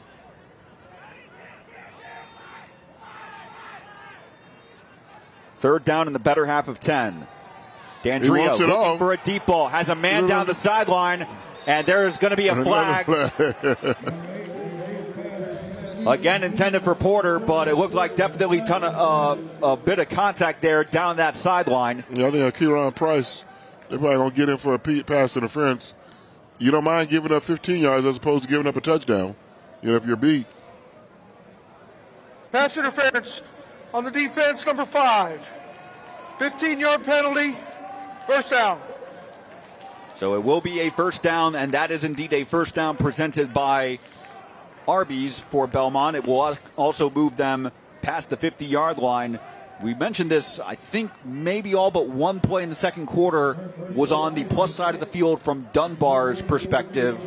This is the first time in a while we've had a play on the plus side of the field from Belmont's perspective. How about that? Since at least the first quarter by my count. Maybe we had one in the second quarter. In any case, 1st and 10 for Belmont. D'Andrea flushed and now has open room to run inside the 30. Now cuts back inside the 25, still on his feet, and eventually forced out of bounds at the 15-yard line. D'Andrea picking up another 1st down presented by Arby's, and that has also moved Belmont into the Donato's delivery zone. Donato's Pizza, great call for after the game. Order online for pickup or delivery at donatos.com. Every piece is important. Yeah, and D'Andrea is only a sophomore, so he's only going to get better. He's mentioned how he's grown just from the struggles of last year and the slow start this year. They started 0-2, but since then have more than found their footing. I'm laughing because I can't see the player. He's taking an injury timeout, but his shoe I think is the only thing that comes. His shoes came off. He don't want to come out of the game. He points at the coach. Hey, get down, fool! Don't come over here on the sideline. I think that's Aaron DeAndre, the quarterback. The shoes coming off. Hey, but he may have to come out for a play. Yeah, he has to come. He needs to get his shoe. He's going to have to come out for a play. He does have to walk out for unless at least they want to one play. take their time out. You got to. With 8:54 to go in the third quarter, it's 1st and 10 for the Bison at the Dunbar 15-yard line. DeAndrea has made his way back to the sideline and is just jogging up and down, just trying to get back. Does he know he can't go in the game? Look. The referee said, "No, I'm watching. I got my eye on you." Yeah, DeAndrea has stayed on the sideline the entire time. So Porter now taking a direct snap in the backfield, gets a block from Dewberry, and is able to actually get a positive gain out of that. Looked like he was going to be under pressure, but he's able to barge forward for at least a yard. Going to bring up 2nd and long, but now the play has been run and DeAndrea can re-enter. He can re-enter now. So misdirection on the part of Belmont. They tried to catch Dunbar unawares, and they were Somebody got to come off the field. You got 12. You can't break the huddle with 12. So. Exactly. Belmont trying to get back in the lead after taking a 16-0 lead in the first quarter. Then it was 3 Dunbar touchdowns in the second. Wilder shifts more to a slot receiver. DeAndrea handling a snap and plenty of room on the left side. But Dunbar to the 10. jerseys. Can he stay in bounds and forced out of bounds around the 11-yard line? Now, do we go for 4th down? I know it's only 3rd down. Are they already thinking about 4th-down territory? With 8:01 left, well, first and foremost, a Dunbar player was down. He was trying to force DeAndrea out of bounds and looked to have injured himself. We'll see if he's hopefully able to get up. But we will take a break. A big play upcoming for Belmont after the break. 8:01 to go on Thursday Night Lights.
Live look at the King's Furniture and Mattress best seat in the house. There is a great seat right behind our Thursday Night Lights sign where you make sure to watch us Thursday nights during the football season at 7 p.m. on MyTV Dayton.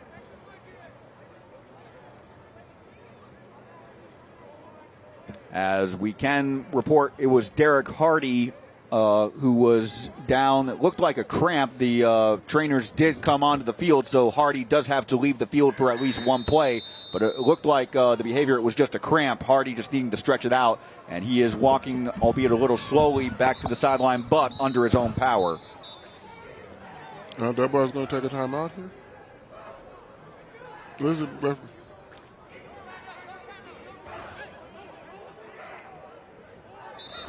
No. Yeah, a little confusion going on in the field. There's no timeout. I think Dunbar was a man short on the field. 3rd down and 5 from the 10. DeAndrea, the lone man in the backfield. And early movement on the part of Wilder. Good ball. False start on the offense. Number 3. 5 yards. 3rd down. We'll push it back to 3rd down and 10. It's about reading the snap count. Kenneth Wilder wanted to get an early start there.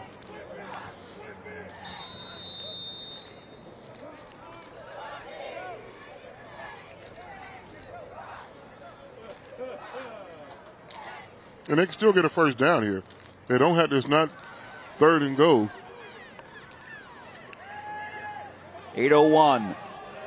Jump ball to the end zone, and that jump ball is caught by Belmont for a touchdown. Davion Porter on the 15-yard reception. That touchdown presented by Donato's as the Bison retake the lead. Yeah, that gets Coach Vaughn fired up. Marcus Vaughn on the sideline, trying to get the crowd into it, his players into it. Well, this is exactly what Belmont wanted to start the second half. They force a Dunbar 3-and-out. They get the ball back, and a more methodical drive than what we've seen over the first half. A lot of the scoring plays we've seen have been quick. Yeah, they get the lead back. Well, they're going to go for 2. Neither team tonight has attempted an extra point or a field goal. Nope, it's all been 2-point attempts. 2-point attempts. Plus a safety as well, we should also mention.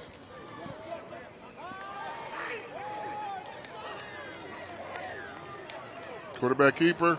Dandria up the middle. Oh, it's a push. It's a push. Can he get that one final push?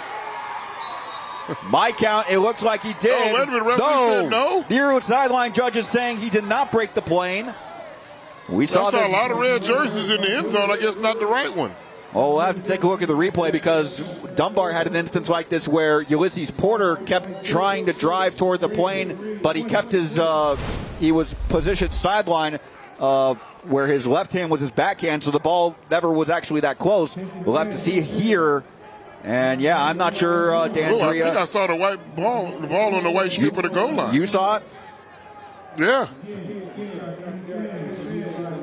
Well, the official ruling is what matters, and the ruling is Dandria did not break the plane, but Belmont leads 22-20 on Thursday Night Lights.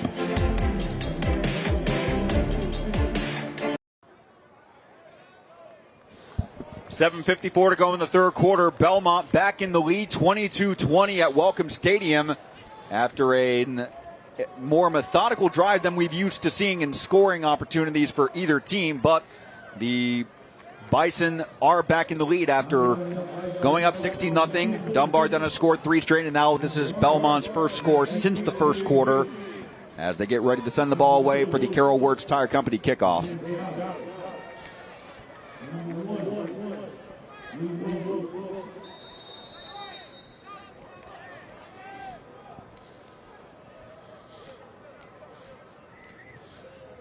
Reggie Gardner sent it away. Another low squib kick taken at the 34-yard line, fielded by Derek Hardy, who is back on the field. Good to see he is back on the field after he did have to leave for some time.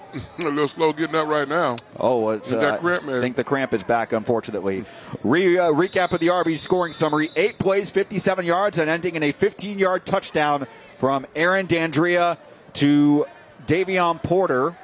That's the first passing touchdown of the night for Belmont after 2 scoring runs by Kenneth Wilder in the first quarter. So now Dunbar in an opportunity where they need to respond just like they were able to do so in the second quarter. Yeah, they came through. Well, be sure to interact with us on the social media platform X, formerly known as Twitter. Be sure to log on to @Dayton247 now. Wherever you're watching, whether you're streaming the game here from Welcome Stadium or on our Facebook stream as well. Be sure to interact with us on X, formerly known as Twitter. You know, like how the game started, Belmont won the first quarter. Yep. Dunbar won the second quarter. And right now, Belmont's leading the third quarter. And if it holds the form, Dunbar will win the fourth quarter, and who knows who's going to win the game. Exactly. So be sure to tune in coming up in just a few minutes over on Fox 45 at 11 and 11 ABC 22 at 11 o'clock. Chief Meteorologist Natalie Walters will have our full forecast for the Miami Valley. We've been experiencing low fall temperatures for October, but the warm weather will be returning at some point in the next couple of minutes. Yeah, I'm looking or the next couple of days, I should say. Thank you, Natalie. Minutes would be nice, but I'll take days. Monday and Tuesday will be great golfing weather. I'm going to play on Saturday. Where at? I'm going to play in Reed Park up in Springfield. Okay. My early birdies group. Since the Buckeyes aren't playing. Exactly. They didn't play last Saturday night either. Not when it mattered, at least. No, they did not. In the meantime, 1st and 10. Wilson on the keeper out to about the 40-yard line. Gain of close to 6, maybe 7. We'll bring up 2nd down and short. I don't think I've been to any course yet in Clark County. Oh, some good courses. Yeah. Springfield Country Club, Locust Hill, Windy Knoll, Henry Park. So you get 4 of them. Four to pick from. Good you to need know. somebody for that 4th one, for Springfield. That's the country club. That is true, yeah, the country club. Need a friend. Unfortunately, I got some good friends. Shout out to Chuck, the chicken man. Yep. 2nd down and 3. A little bit of miscommunication. One man nearly ran, but now breaking free is Porter inside the 50, inside the 45. And you got to get him on the ground. Nearly ran into his own man, but as it is, Ulysses Porter picking up a 1st down for Dunbar, presented by Arby's. He's not down until he's down. There have been a couple of those instances tonight.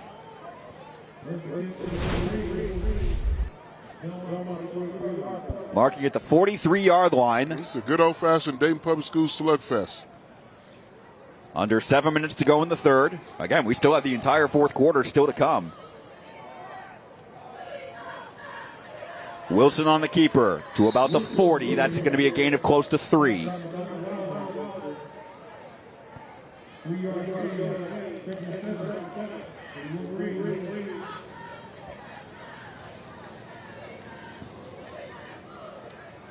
They're going to come down to who's going to make the most plays tonight.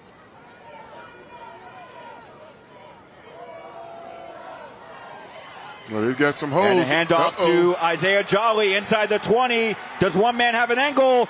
Jolly to the end zone for a Dunbar touchdown. They got that running game gassed up right now. That touchdown presented by Donato's, and the Wolverines retake the lead 26-22. I believe that's Jolly's 3rd touchdown tonight, if I'm not mistaken. He's had 2 receiving, and now this one through the ground. You can't coach speed. You either have it or you don't. Big game. He has it. Big game for Isaiah Jolly, and now an important 2-point conversion here for Dunbar because it could give them a 6-point lead. I'm like, Jolly, what are you doing on the sideline? Get back in the game.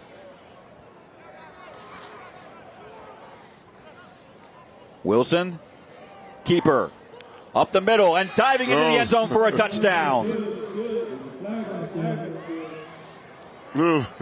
Or that should be a 2-point conversion, although I think I heard flag on the play. But it is not going to affect the play. Here's another look at the touchdown run by Jolly, able to split his way in between defenders, and Dunbar has gone back in front. It is now a 28-22 ball game. Nice run by Jolly there. I like that a lot. 4 you run plays like that, you'll be running into somebody's college next year. 4 plays, 66 yards, ending on a 40-yard touchdown run. That's the RB scoring summary. A very balanced attack for Dunbar on their 4 touchdowns. 2 through the ground, 2 through the air, and 3 of them through Jolly. I have a feeling Jolly's not done for the night. I think he wants some more.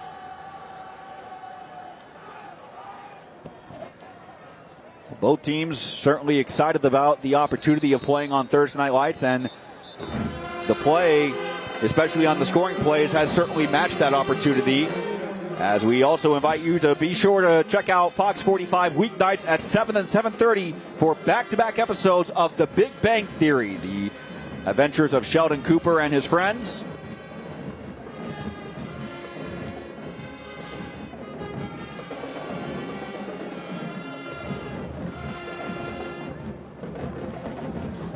So now a huge opportunity for Belmont after it looked like they have potentially grabbed the momentum back after a 3-and-out and going down scoring a touchdown. Now Dunbar has gone back to take the lead. It's now a 6-point lead, 28-22. That is the largest lead of the game for the Wolverines. We got a seesaw going here. Great Thursday night weather. Good night for high school football. 6:17 to go. This kickoff presented by Carroll Words Tire Company. It's taken by the up man, Kenneth Wilder, around the 35 and out of bounds around the 40. So that's where Belmont will begin their next drive, trying to respond.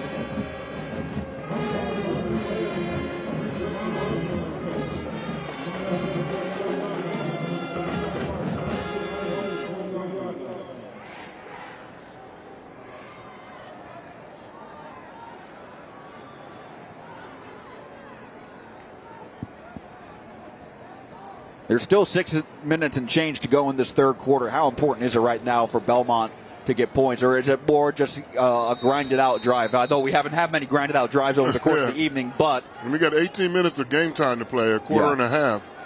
So we're a long way from being done. No time to panic on either sideline. First down, the pass is low, but it was not caught. Oh, he didn't catch it. It looked like it may have bounced just in front of Reggie Gardner, so brings up second down. Yeah, the player's not arguing, so I would have to agree with that.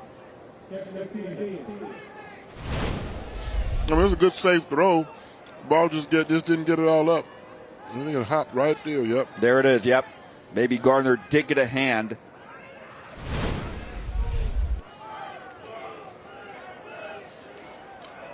Can't abandon the running game. D'Andrea, short pass complete. This is Kenneth Wilder. Still up the middle. That's going to be a positive gain to about the 48-yard line. Going to bring up third down and short. And they just spreaded them out right there and just read the defense and just a little pick pass. That's all you need. Just make a play in space. Get the ball to your playmakers.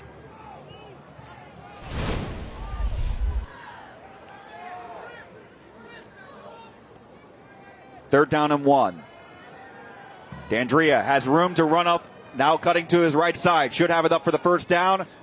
He's going to stay inbound. That's not going to be a late hit because D'Andrea never actually got out of bounds. He took a good hit there in the legs. You don't like that. That said, D'Andrea does pick up a Belmont first down presented by Arby's, and it also moves the Bison into the plus side of the field past the 50. I tell you feel like we're on a seesaw. Your turn, my turn. Your turn, my turn. 5:15 and counting now in the third. We've got a stoppage of play now. This is the first quarter where both teams have scored.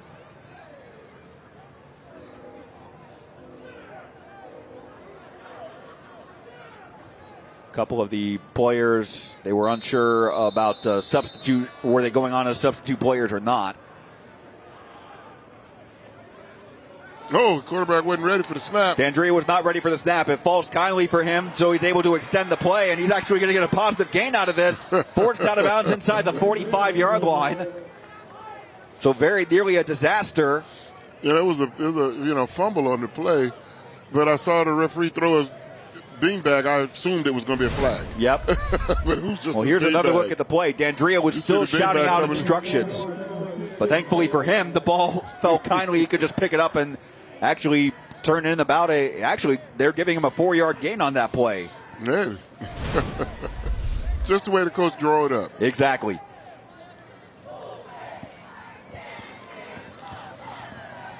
Dunbar hasn't brought much pressure on this drive, but the closer they get to the end zone, the likelihood for pressure amps up.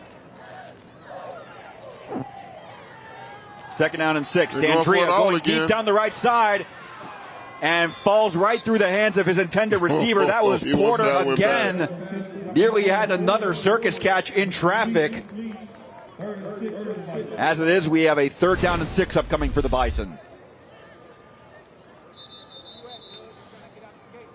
Please turn the play clock off.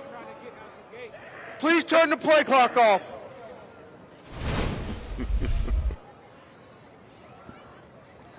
They're asking for the play clock to be turned off. I'm trying to figure out why. So game clock still at 4:48.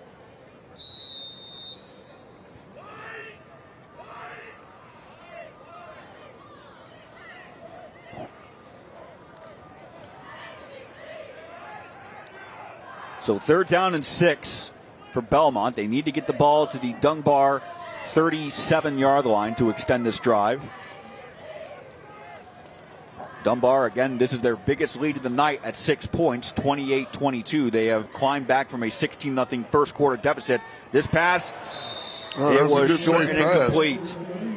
Kenneth Wilder, it looked like he took his eye off the ball for a second. He was ready to make the catch and turn up field, but then the fact that he took his eye off the ball caused him to miss his concentration. He's ready to run, and he's forgetting that part. The catch first is run. It's catch and run, not run and catch. And they're gonna. This is fourth down. We're gonna go for it.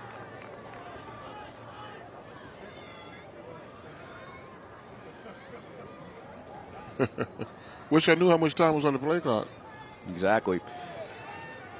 Well, you can say on the game clock, 4:44, and the clock will stop until the snap.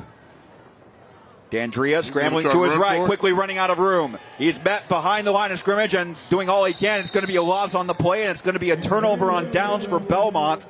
So the Dunbar defense regaining momentum and making a stand with 4:35 to go in the third. And now they'll have a chance to extend their lead at 28-22, make it an even larger gap. Yeah, I mean, this half is tied right now. Ooh. You know, if Belmont ever needed a 3 and out, this is the time. Just to give your offensive ball back with Well, we have one more game to bring your way on Lee's famous Thursday Night Lights. Next week, we will be in Clayton in northern Montgomery County as the Northbound Thunderbolts host the Springfield Wildcats. That's Thursday, October 24th at 7 p.m. Over the air on channel 22.3. That's MyTV Dayton. Channel 24 on Spectrum. It will also be streaming on Facebook, as this is Wilson who manages to corral a low snap, a fumble. There is a flag on the play back at the 39-yard line, so we'll check the flag. Wilson did get to about the 48-yard line. There is a Belmont player who is able to get up under his own power, walking, albeit very gingerly, off the field. Looks like a foul on Dunbar. Holding on the offense, number 65. 10-yard penalty, still first down. So that positive play by Wilson, the improvisation is going to be negated. It will actually bring up first down and 20 as a result of the penalty.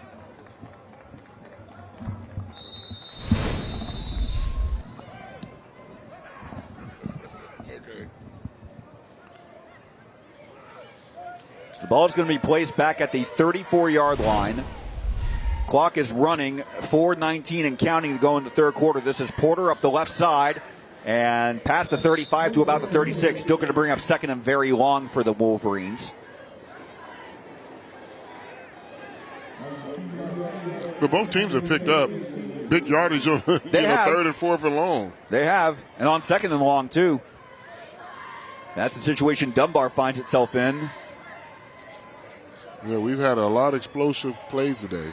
Plays of 20 yards or more. A lot of explosive plays.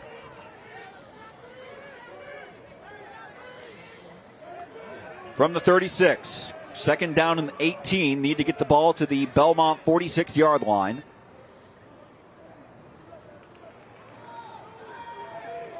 Oh! Wilson firing low. That pass was caught, but it's only a 4-yard gain.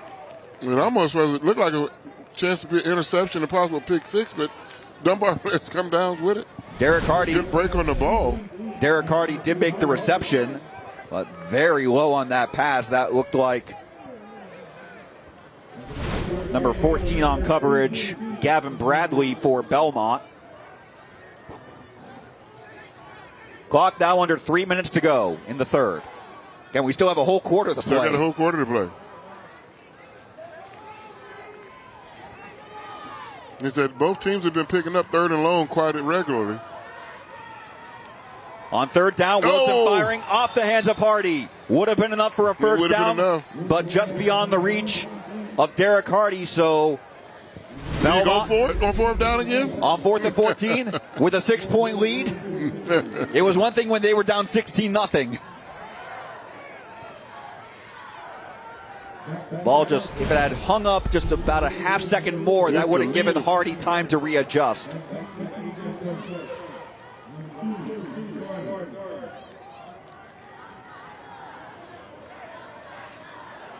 Hopefully we get some explanation of why the referee wanted to turn off the play clock. That has still been the case. As with 2:43 to go in the third quarter. Jace Allen, bobbled snap. Allen now scrambling. He's not even going to get the kickoff. He's going to be called down at the 17-yard line. So Kenneth Wilder with the tackle, and Belmont will take over with prime field position to tie the game, or with the 2-point conversion also take the lead. Yeah, can they punch it in from here?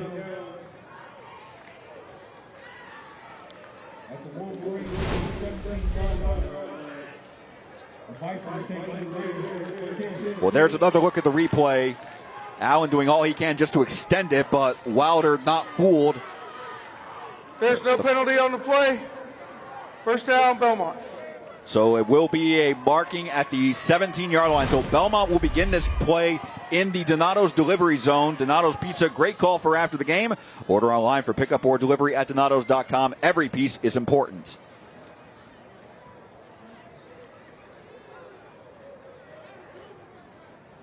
So how about that for a turn of events? After Belmont turned the ball over themselves back at midfield, they not only forced Dunbar to turn over on downs essentially themselves, they get great field position out of it. Yeah, now this time, the first half ended a lot. The second quarter is all done in the south side. Timeout, Dunbar. Now a lot of it has been in the majority of it has been on the north end. In the north end, apart from the one Dunbar touchdown. And the Wolverines have indeed called their first time out of the half at 2:35 to go in the third. Yeah.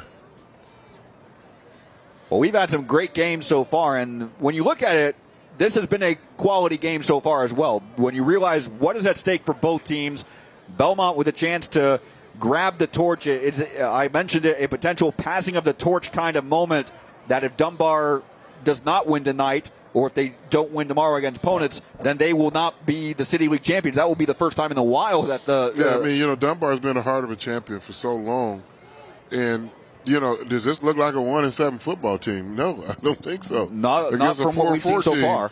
These teams are pretty average. I mean, evenly matched against each other. Again, Belmont with a win that would set up a game next Wednesday against Meadowdale here at Welcome Stadium, where the winner of that game would be the outright champion of the Dayton City League. Yeah, I tell you, Coach Lackey, whatever he said to his team from last week to this week, it took a tough loss last week. The Trot was 67-0. And well, first down here, Dandria has a man who got a step and is caught for a touchdown. Reggie Gardner, no flag on the play. Yeah, the defensive back fell. And that touchdown is presented by Donato's. We're tied at 28. That didn't take long. It did not. One play, I said.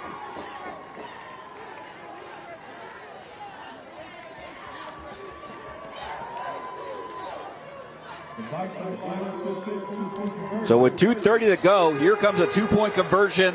A for crucial Belmont two-point conversion. to go back in front. And they have not always been successful. Their first attempt was not successful, for instance. Their most recent attempt was not successful. But now this two-point conversion attempt to go back in front, 30-28. Again, we still have 14 minutes of game time to go. Yeah, Coach Vaughn was telling me before the game, one of the strengths of this team is the boys up front. The guys up front need to open up a hole right now so they can run this two-point play. Dandria to the left side, beyond the reach of his intended man. Looked like he was trying to find Reggie Gardner again, though it was Davion Porter, the intended receiver. It's just beyond his reach. So we are tied at 28. We haven't had overtime yet this year. We haven't had overtime. It's too early to talk about overtime. It's only the third quarter. We haven't had overtime, and here's another look at the touchdown play. Like you mentioned, Keith, the defender just losing his balance, and Gardner, when all was said and done, he was left all alone. Yes, he was. Believe it or not, when you're all alone, those are the hardest passes to catch. More pressure on you. Like, hey, there's no defense. The defender fell down. I got to catch this ball. Go ahead, one play, man. 17 yards. The 17-yard touchdown pass on first and goal after the bobbled snap on the punt, giving Belmont the starting position inside the red zone, and the Bison were able to capitalize. And there's the band seeing themselves on TV right now. Yeah, they've done a great job tonight. Really have.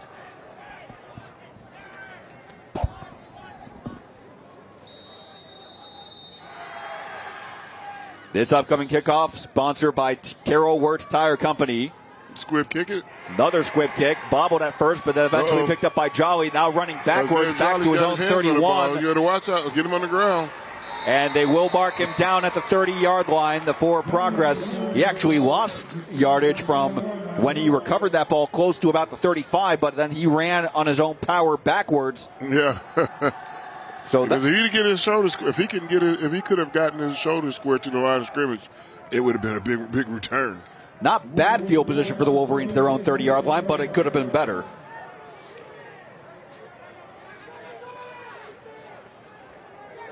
.2:21 to go in the third quarter. We haven't had a tie yet, apart from 0-0 at the very beginning of the game. It's been either Belmont in the lead or Dunbar in the lead, but this is our first actual tie with points. Handoff to Porter. Yeah, I like the way Porter runs. He runs angry. Still broken tackles. Past the 35, there is a flag. It wouldn't surprise me if we get another face mask. 7-yard gain pending the flag, pending the penalty call.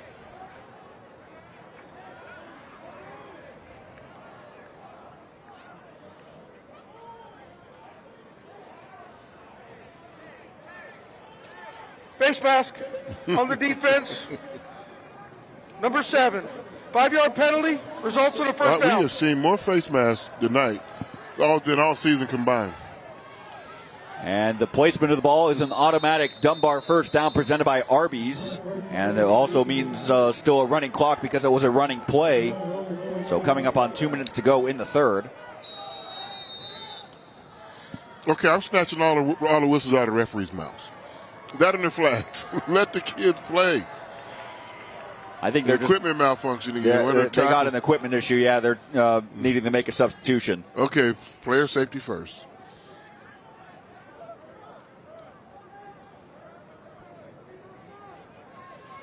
But come on, refs, you got to have a better night tonight. Now, you know the adage, you can call holding on every play. I think the referee was trying to throw a penalty on every play. Wayward a little bit off to the right on the snap, but a lateral pass to Jolly, quickly past the 45. Ball's on the ground. Ball was indeed down. Belmont's acting as if they've recovered a fumble. Still no official word. Now it is Belmont. Fumble recovery. The first turnover of the game with 1:45 to go in the third. That's David Godwin, number 33, with the recovery, as here's Jolly on the carry. There it is. That's a clean strip. Clearly knocked loose before Jolly was down. And Godwin, number 33, able to position himself. He came in and scooped it up, said, I'll take that. Only he was right on the sideline as well. He was able to make sure the ball stayed from going out of bounds. Yeah, excellent play by 33. He did an excellent job on that. So the first true turnover of the game gives Belmont a first down right at midfield. Yeah, way to go, David Godwin. With 1:45 to go in the third.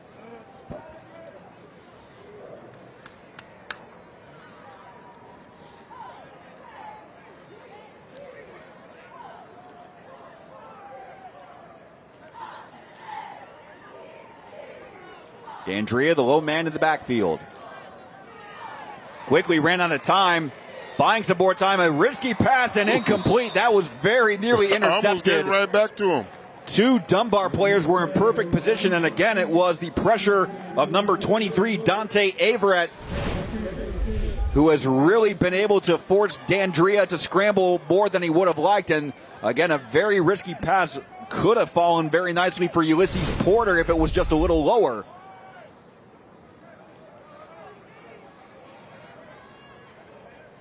As it is, second down and 10. Belmont showing pressure. Getting a break on that play. Short pass to Wilder. Able to shake one man, but only get 3 yards in the process, so it's going to be third down and 7. I mean, there's some hitting going on out there. Clean hits. There have been clean plays. There have been great plays. We should mention that. You know, both teams, they have deserved their touchdowns. They have been outstanding plays. As we're coming up on a minute to go in the third quarter.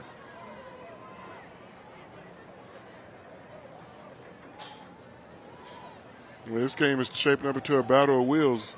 Who really wants to win the game?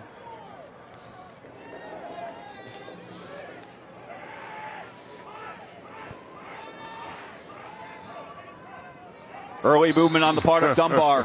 That's going to help Belmont. It will make it from 3rd and 7 to 3rd and 2. Encroachment on the defense. 5-yard penalty. Third down. A pivotal play, but you always got to stay aware of the snap count. There is a thing as being too overeager. Defense, you got to don't listen to the snap count. Well, you go on movement. You wait for the ball move, you move. That will also allow Belmont to take more time off the clock. Under 40 seconds to go, but this is still the third quarter. We still have the entire fourth quarter to go here. It just feels like the fourth quarter. Dandria, quick pass to Wilder. He's going to have plenty of room to pick up the first down, and forward progress should mark him around the 36-yard line. Maybe they'll put it more at the 37, but regardless, it is a Dunbar first down presented by Arby's with 23 seconds to go. The Bison, I don't think, really have to run another play this quarter if they don't want to. They can afford now to let the clock run out without fear of a delay of game. I think that's exactly what they're going to do. So back and forth, this game has continued to go. Dunbar and Belmont are tied at 28 as we'll get set for the fourth quarter of what has been a very eventful Week 9 contest of Lee's Thursday Night Lights. Fourth quarter for Welcome Stadium is next.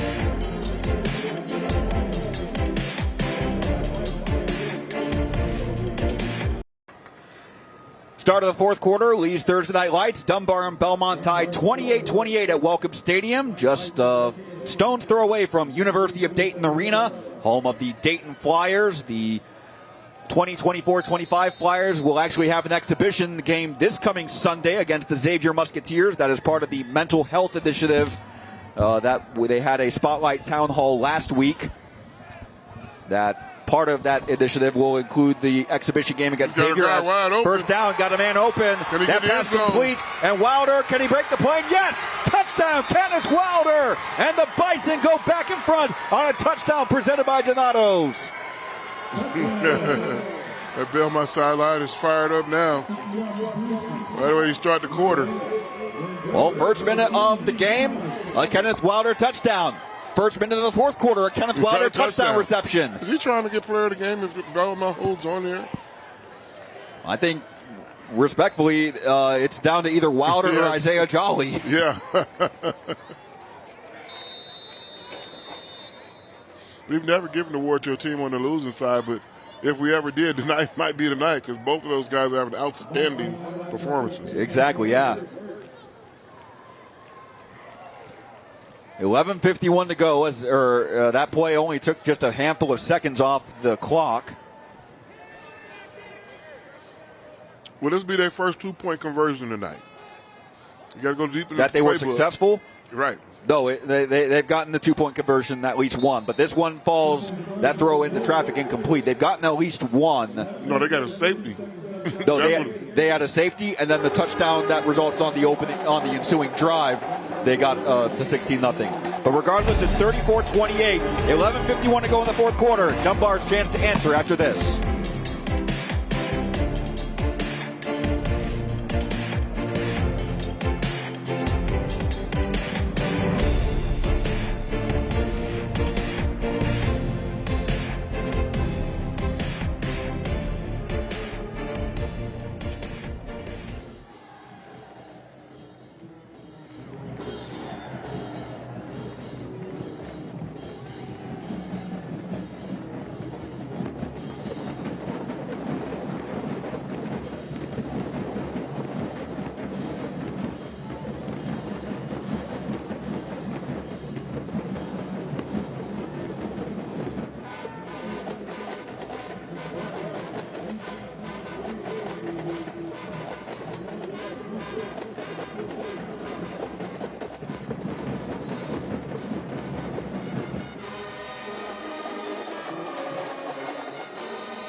Live look at the King's Furniture and Mattress, best seat in the house. We've given them a ton of credit for their performances throughout the course of the night. The Belmont High School Band, they've been fired up throughout the course of the evening. Yeah, I think even at times they've been, pumped up the football team. They have. They've kept this crowd involved, kept us involved up here, but I think they are the MVP, the most valuable band. Most valuable band, yep. This kickoff presented by Carol Wirtz Tire Company as Dunbar once again trailing. This is now the third time tonight that Belmont has kicked the ball away with the lead. It's a squib kick, a short kick, and taken cleanly at the 46-yard line, so Dunbar will prevent the miscue. Here's another look at the touchdown. Dandria putting up a long ball, and then Wilder not just making the catch, but weaving around defenders and winning the race to the corner for what is now the go-ahead score. Excellent play.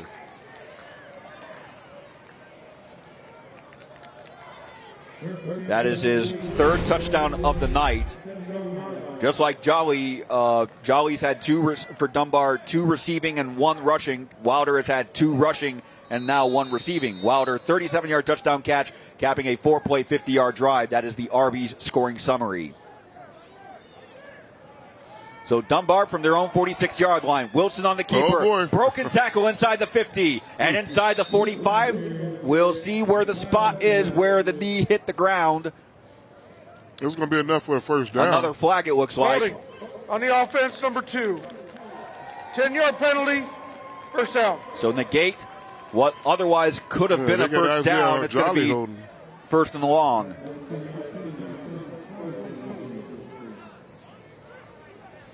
Isaiah's like, they don't call holding on running backs and wide receivers. Yeah, they did that they play. Do. It's not unheard of. I used to work the referees when I was playing. I used to tell the referees before the game, they hold me. Yep. And I don't hold. It may look like I hold when I'm blocking, but I'm not. First and 20. Hand off up the middle. Looks like Porter took the carry out to about the 45-yard line. Yeah, so he got about a good 8 of it back. Close to the original line of scrimmage, but it will still be second and very long.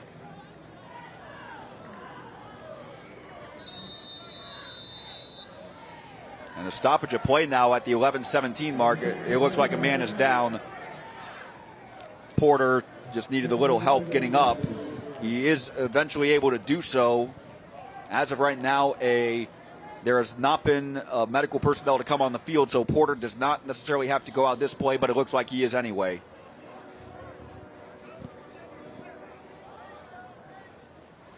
We never got an explanation of why they turned the play clock off. That has still been the case. It happened late in the third quarter and has never come back. 11-15 or 11-10 now and counting.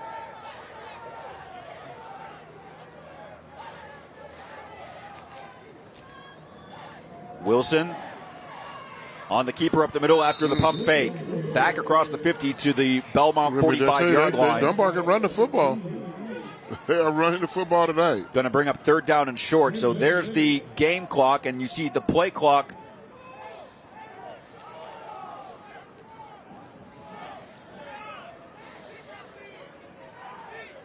And right now, again, all eyes on the game clock. We are coming up on 10.5 minutes to go regulation time. 6-point game. Wilson on the keeper. Inside the 40 and the 35. Still in bounds and forced out of bounds, but not before picking up a first down presented by Bathmasters. This game seems like it's coming down to whoever has the ball last is going to win. Absolutely. We've had quite a few games that have been in that situation throughout this week 9. We've had a lot of games that have been in doubt until the final minutes. These teams have both teams, a lot of players playing both ways. So fatigue is kicking in. 100%. You got to just gut it out. Ball marked at the 27-yard line. One man in the backfield on the left hip of Wilson. And it's Porter taking the handoff. Plenty of room inside the 20. And eventually forced out of bounds inside the 10. But Porter picking up a first down presented by Bathmasters. And it has also moved Dunbar into the Donato's delivery zone. Donato's Pizza, a great call for after the game. Order online for pickup or delivery at Donatos.com. Every piece is important. Great fake by Wilson to draw attention away from Porter running to the right side and get that extra lane down this far sideline. You had me fooled on that play. Is it me? Does it seem like a long time in between plays? It's because I don't have a play clock. Exactly. Yeah, there has been a lot of time taken off. First and goal because they are at the 10. Porter forward to about the 5-yard line. The play does stop on a first down, but it starts after you set the ball. That seemed like a long time. And Porter Again, it looked like he was having maybe a cramp issue on an earlier play this drive. That may have resurfaced again, but he's still on the field for the time being. By my count, the play ended at 10:09, so we're now under 20 seconds, assuming the referees are keeping the play clock on their own. But Dunbar, with plenty of time, Wilson on the keeper, trying to get to the right side, and now tries a jump pass, and that is caught for a Dunbar touchdown. Derek Hardy. That touchdown presented by Donatos. That was a late throw. Look, run all the way. Sometimes you can get one of the linemen could drift downfield. But no call. Nothing but a touchdown. Now, this is a crucial 2-point play by Dunbar if they can get the lead. And again, Porter, it looks like that cramp has resurfaced, so now he's going to need assistance, and he will not be on the field for this 2-point conversion attempt to put Dunbar back in the lead. What a play, though, by Wilson, buying time, and then a jump pass a la Tim Tebow, and Derek Hardy waiting in the end zone to make that catch. Like a skyhook, even. He threw that ball from his hip. Up there, right over to somebody's head. I mean, Belmont players, I'm not going to speculate. I can't speculate too much, but if I were in that position, would I be thinking, is he just throwing the ball away? I can't necessarily fault anyone who would think that, but credit to Dunbar for not giving up on the play.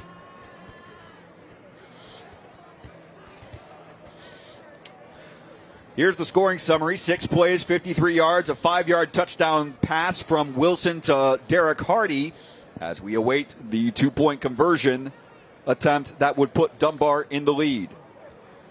Porter is up and walking, he is walking gingerly to the sideline. So he will not be on the field for this 2-point conversion attempt. Porter does have a touchdown of his own, though. That was back in the second quarter. Whatever I run, it's going through William Wilson or Isaiah Jolly. Well, Jolly is lined up in the backfield, as well as looks like Hardy is also to the right of Wilson. No, it's an extra blocker. Wilson trying to get to the outside, holding off Porter. Did he break the plane? VAR judge says he does not. He was forced out of bounds before he was able to break the plane. He must have stepped out of bounds before he reached the ball over. So Belmont holds to keep it a tie game. They'll get the ball back tied at 34 on Thursday Night Lights. 9:28 to go in regulation time at Welcome Stadium. Dunbar and Belmont tied at 34 on Lee's Thursday Night Lights, presented by Cincinnati area Toyota dealers. As here's a look at the 2-point conversion attempt by Wilson, trying to reach across the pylon, and it was ruled by that VAR judge that he did not break the plane before going out of bounds, so that's why we remain tied at 34. No high school replay. And if we replay it, I think I would overturn it and give it the 2 points for Dunbar. You would have? Yep. Well, the benefit of hindsight from our angle that we have a replay. But as it is, Belmont with a chance to go back in front. They were always going to have a chance to go back in front regardless of how the 2-point conversion played out.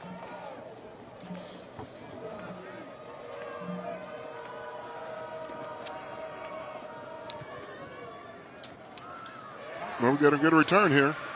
Past the 30-yard line. This is Gardner. Quickly through a hole at the 40. Now around one man to the 45-50. Ran out of real estate.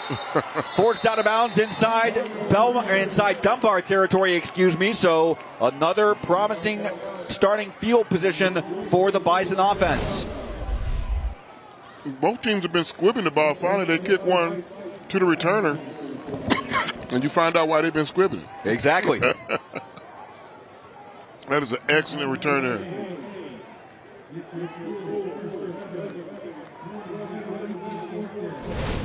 And then the Belmont players wanted to, unnecessary roughness over there on the sideline, but, he hit him in bounds and he just finished the tackle and out, so that was a good play. So a great return on the part of Gardner puts the ball at the 48-yard line of Dunbar. Outstanding starting field position for the Bison. That's one thing that has not been an issue for either team tonight, starting position. Only once, I think, has one team started inside their own 25-yard line. D'Andrea, short pass to Wilder. You got to go north, south, east, and west against this Dunbar speed. It's not going to be good. Get close to about the 45-yard line, so a 3-yard pickup as the clock is now coming up on 9 minutes to go in regulation. We do have overtime if neither team has separated themselves to get the lead. We have not had an overtime game in my 2+ seasons calling Thursday Night Lights, so knock on wood. 8 minutes and 47 seconds. We have had walk-off field goals or last-second field goals, including a Dayton City League game a couple years ago. As this pass complete to Wilder inside the 45, it will still bring up third down. It was Ponitz kicking a walk-off field goal to beat Meadowdale 3-0. Is that right? 2 years ago, Week 10. That was, I believe, the closest we've come to a game that I've called, the closest we've come to going to overtime. This year, we had Alter kick a field goal with about a minute left at Trotwood.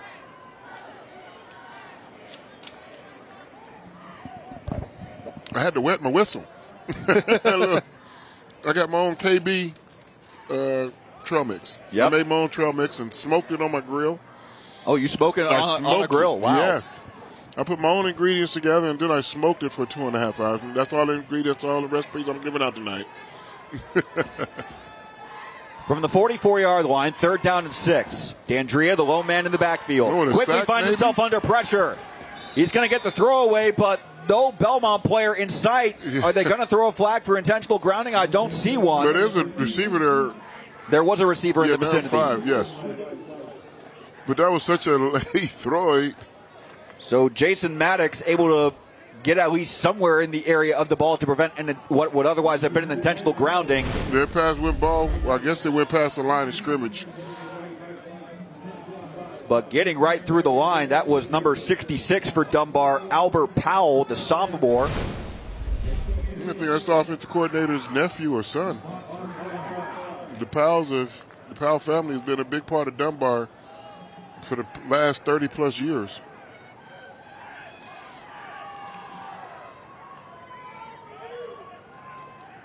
From the 44-yard line, early movement. Oh, fourth down. If it's on Dunbar, that will put Belmont in a much easier situation on 4th and 1.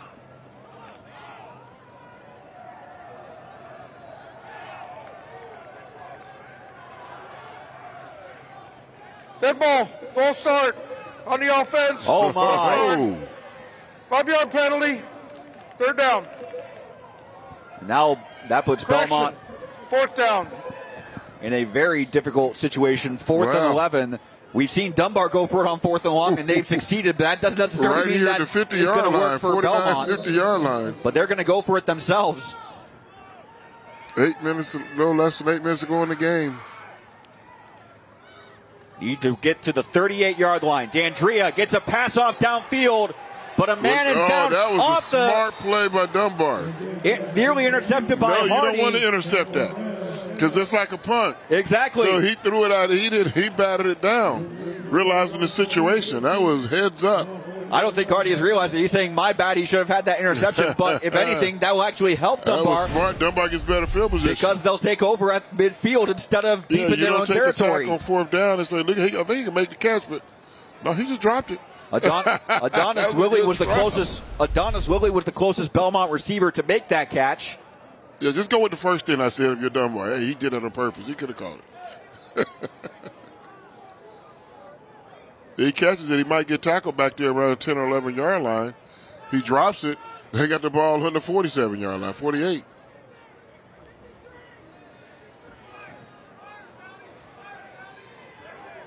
Official spot is the 49-yard line in Dunbar territory. Still a lot better than if Hardy had made it would have been a glorified punt. Here's a 1st and 10. Wilson around the left side, going to be met for a short gain across midfield to about the Belmont 49-yard line.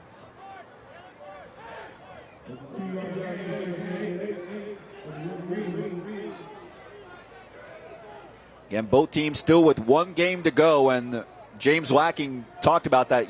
2 opportunities tonight against Belmont, and then next week against Ponitz. Even though you hate to come down to the last week The 1-7 record is what it is, but a chance to go into an offseason on the back of 2 straight wins is a lot better than if you were not in that situation.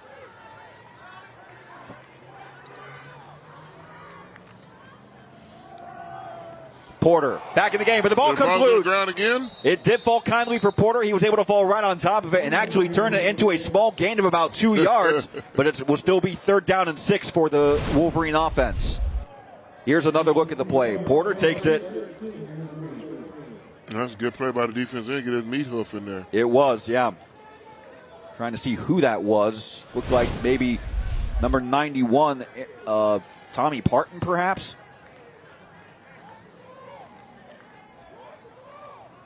As it is, it's a 2-yard gain in favor of Dunbar, so they have 3rd down and 6. Yeah, correct. A confirmation that it was Tommy Parton for Belmont. Need to reach the Bison 41-yard line. Wilson on the keeper. He's going to be close to it. He'll have it inside the 40, inside the 35, and down to the 34-yard line. Wilson converting a 1st down for Dunbar. That's presented by Bathmasters.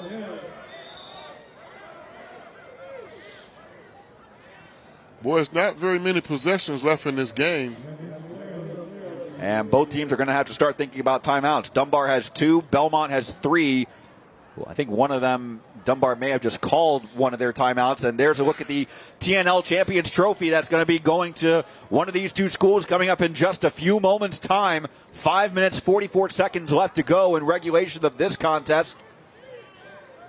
And whoever does claim this trophy from Tage down on the field at the end of the game will have very well earned a hard-fought victory, and that cannot be said enough, how hard-fought this win will have been. Thursday nights are called for play hard football and win your trophy at the end of it.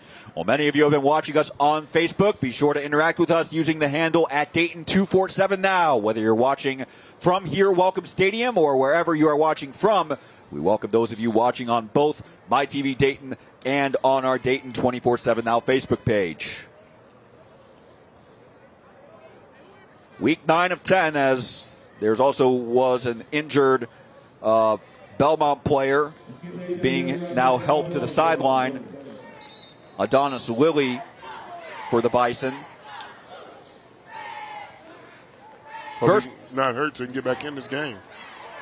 1st down and 10 for the Wolverines. They'll be at the Belmont 34-yard line.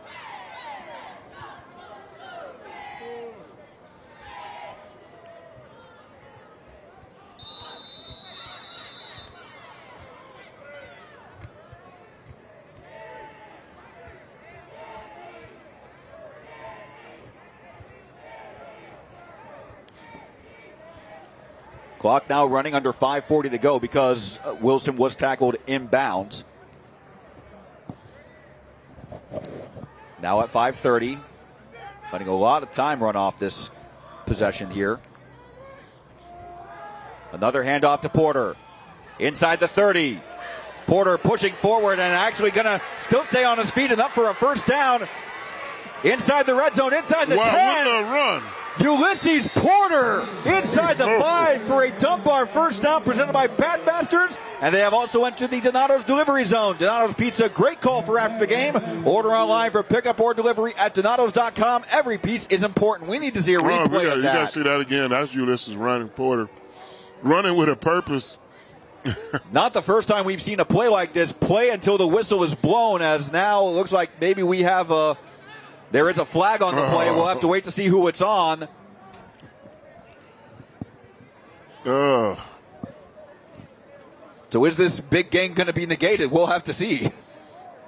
I don't care if it is negated. That we did see that again. Still. It's send that clip in for Thursday Night Lights. You're not going to see very many runs better than that.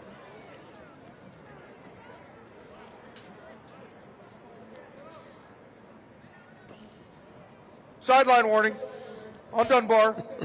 It's their 2nd of the game. That's a 5-yard penalty from the end of the run, and it'll be 1st and goal. So it was their 2nd of the game. So the run will only be brought back 5 yards, but still check out this run. His first contact was at 35-yard line. He's just moving the leg. They're trying to punch the ball out. This is no avail. This is not the first situation we've mentioned. Play until the whistle is dead, or the whistle is blown and the play is dead. That is running with a purpose, and I'm not down until I say I'm down. First and goal from the 10, as the clock is now ticking under 5 minutes to go in regulation. This seems to be Dunbar's Waterloo. We're going to get it done here or not offensively. Isaiah Jolly around the right side. Forced out of bounds around the 8, so a gain of 2. That was number 14 on the coverage for Belmont, Gavin Bradley. Let's see if we can get at least 5 plays in a row without a penalty. I think we were on that streak a bit earlier in this game tonight. Yeah, what is this, 2 right now? All right, that's 2 plays. That's the first play after the penalty. I'll take that back. That was the first play. I want to get to 5 in a row. Dunbar said we want to be in the end zone, but I don't care. I want to see the next 5 plays, no penalty. We got 1. 4:40 to go. It didn't make it. You got too many people on the field. You can't break the huddle with 12.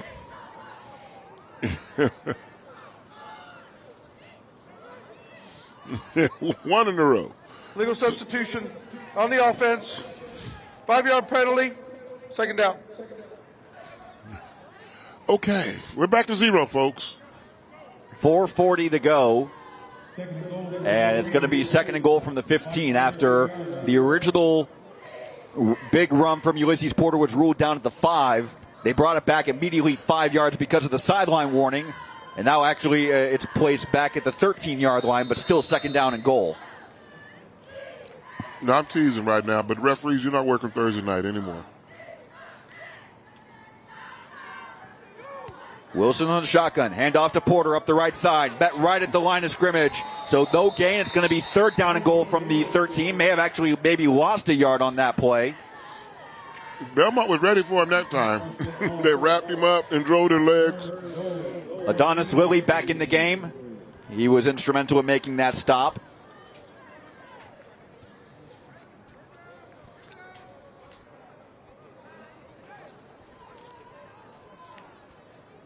Dunbar, I think, is content just to let the clock run out before maybe calling timeout. I mean, they're going for it all right now. Why not? They're going to trust their defense. This is, Belmont, when they do get the ball back, do you have it with the lead or are you behind? How much time will they have? Dunbar's going for the win right now.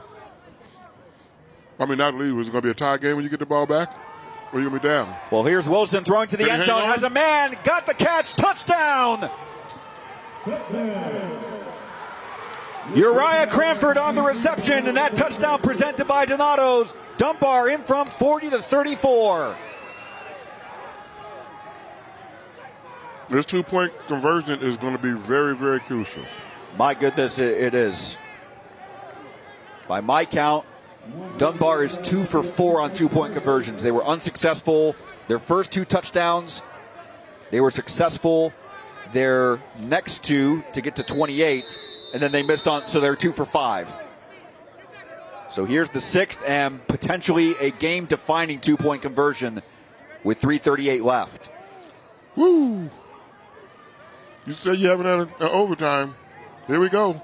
Wilson on the keeper, and he is able to dive cleanly into the end zone. The 2-point conversion is good. So Dunbar back up by 8. Belmont needs a touchdown and a 2-point conversion on this possession. Well, I tell you, that is not a 1-7 football team. 7 plays, 51 yards, ending in a 14-yard touchdown pass from Wilson to Uriah Cranford. And Wilson actually, we thought Isaiah Jolly was the runaway nominee for Dunbar. Wilson may have worked his way into that conversation. Yes, he did. Yes, he has gotten his in there. So we got 3 players to choose from right now. But here we are. This is a crucial winning, game-tying drive coming up for Belmont. Will another star emerge? Should also mention Belmont is 2 for 5 on 2-point conversions, but they have 2 points of their own from earlier in the game on a safety. As be sure to tune in right now. Also on Fox 45, it's actually going on right now. 10 o'clock, Dayton 24/7 Now News with Elise Coulter and Chief Meteorologist Natalie Walters. They will have updates from around the Miami Valley and the forecast for the Miami Valley. Depending on what time this game finishes, I might be able to get on Fox 45, but that is, I have to be honest right now, it's to be determined. Maybe for ABC 22 at 11 o'clock. You're pushing it. But this kickoff presented by Carol Wirtz Tire Company, it will come with 3 minutes, 40 seconds to go. Belmont has all 3 timeouts. Last time Dunbar kicked off, Belmont had a good return. They did have a good return. When are they going to go back to the squib kick? But Belmont also wasn't able to capitalize on it. It was ultimately a turnover on downs. And again, they opted for a long pass that very nearly was picked off by Derek Hardy. But like you mentioned, Keith, had Hardy picked it off, it would have been a glorified punt. Oh, what a good kick. Is it going to get to the end zone? It will just. It thought about holding up at the 1. And that's a live football. It thought about it. If a Dunbar player was just a bit faster, if it just takes one more bounce, then Belmont would have been really scrambling. As it is, they'll take over at their own 20 with 3:40 to work with. And again, they have all 3 timeouts. When you positively, absolutely need an 80-yard drive, you better call those plays right now. No time like the present for Marcus Vaughn and the Bison offense. The second-year Belmont coach who is a counselor at Paul Lawrence Dunbar High School. So direct ties to both of these two teams.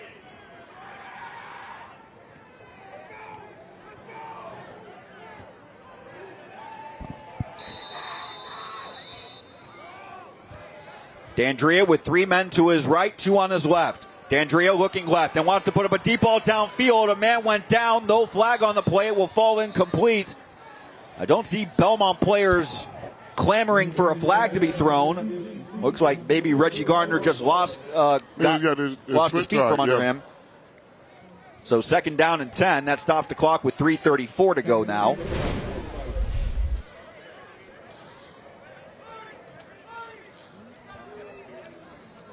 You can't panic in these situations. You just need your first down. There's still a lot can happen in 3 minutes, 35 seconds. Also.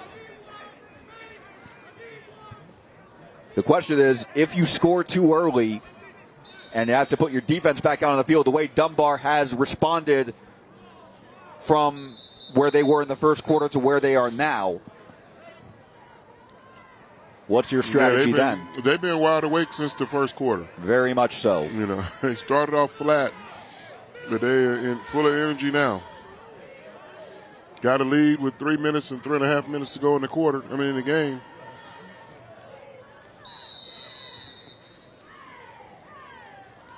Once again, D'Andrea empties the backfield on 2nd down and 10. Quickly flushed. Trying to buy time, dancing to his right, and he's going to be tackled for a loss back at the 16-yard line. Huge play on the part of number 57, Sean Smalls, with the sack. So Belmont now in a 3rd and very long back at their own 16-yard line. Is D'Andrea okay? He's getting up a little slow.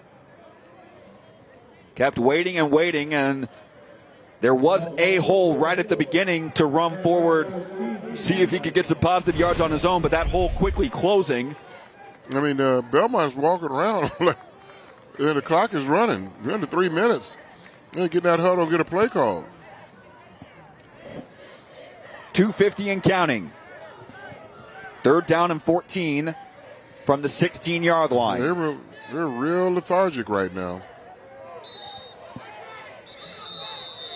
Now Belmont calls a timeout. They let a lot of time roll off the clock. They did let a lot of time run off with 2:37 to go. Well, if you're just joining us, yes, those records are what they are, but you wouldn't know it by the way these two teams have played tonight. The score is very indicative of how hard fought this game has been. Yes, it is. They've been going at it, from the opening kickoff. Belmont scoring in the opening minute of the game, and they jumped out to a 16-0 lead, but Dunbar did not panic. They scored 3 touchdowns to take 20 unanswered points. They take a 20-16 lead into halftime, and then since then it's been very back and forth. Only one actual tie, 28-28. Right. And Dunbar is sending a message through the city, we're not done yet. We're not dead yet. I should mention 2 ties, 28 all and now 34 all. As there's Marcus Vaughn, the second-year Belmont head coach. They Third got down 2 downs and to get 14 it. upcoming. They got 2 downs to get a first down. But they have made enough explosive plays tonight, so you can't discount them.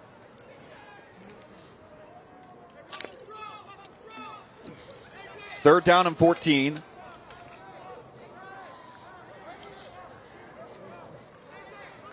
Need to get to the 30-yard line.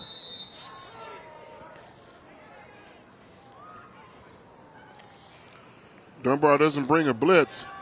D'Andrea with plenty of time, going deep downfield, just off the fingertips of Reggie Gardner.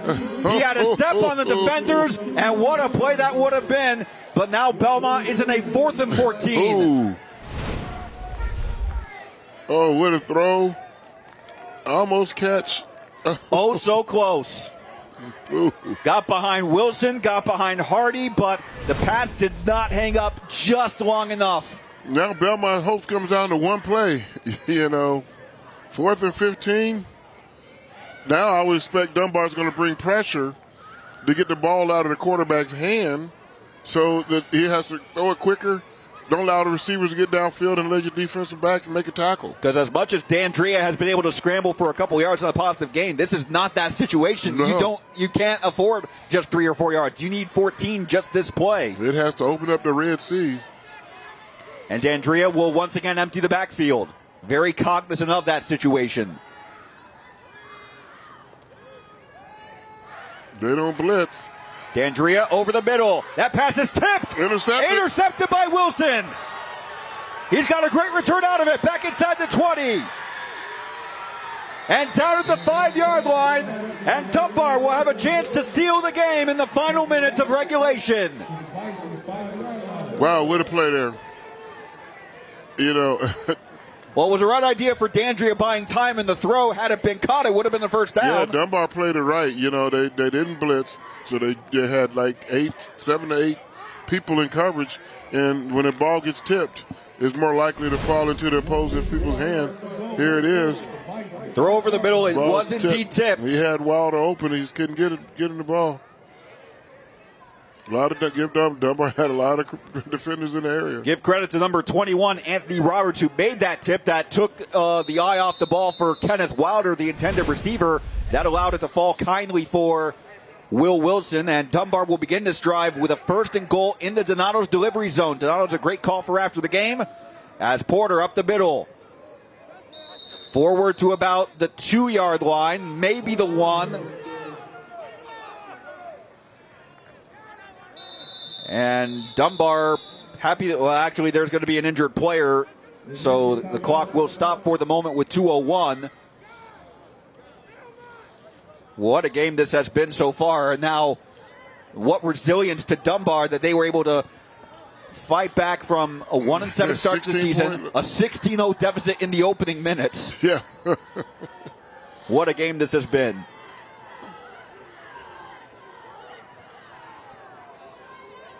Yep.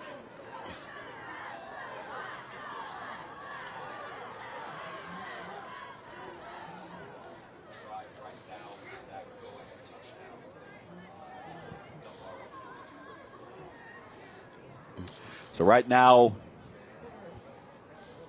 the Belmont player down at the 5-yard line looks like another cramp, but that's the thing, because this game has we can't not mention that. This game kicked off at 7 o'clock, and we're now already past 10:30. The fatigue definitely setting in. We have not had a game like this all season. We have not.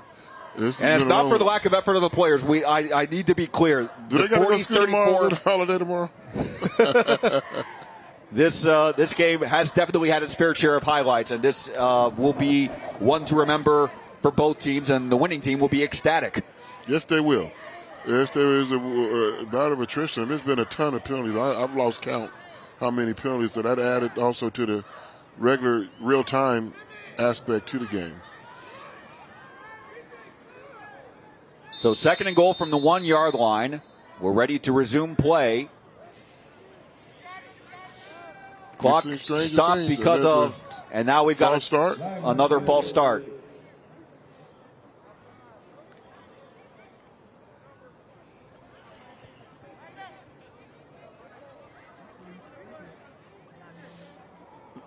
Well, that'll just move it to the half-yard line. It was an Belmont, encroachment they on must have Belmont. lined up in the and if that, you let it call. You don't stop the play. Exactly.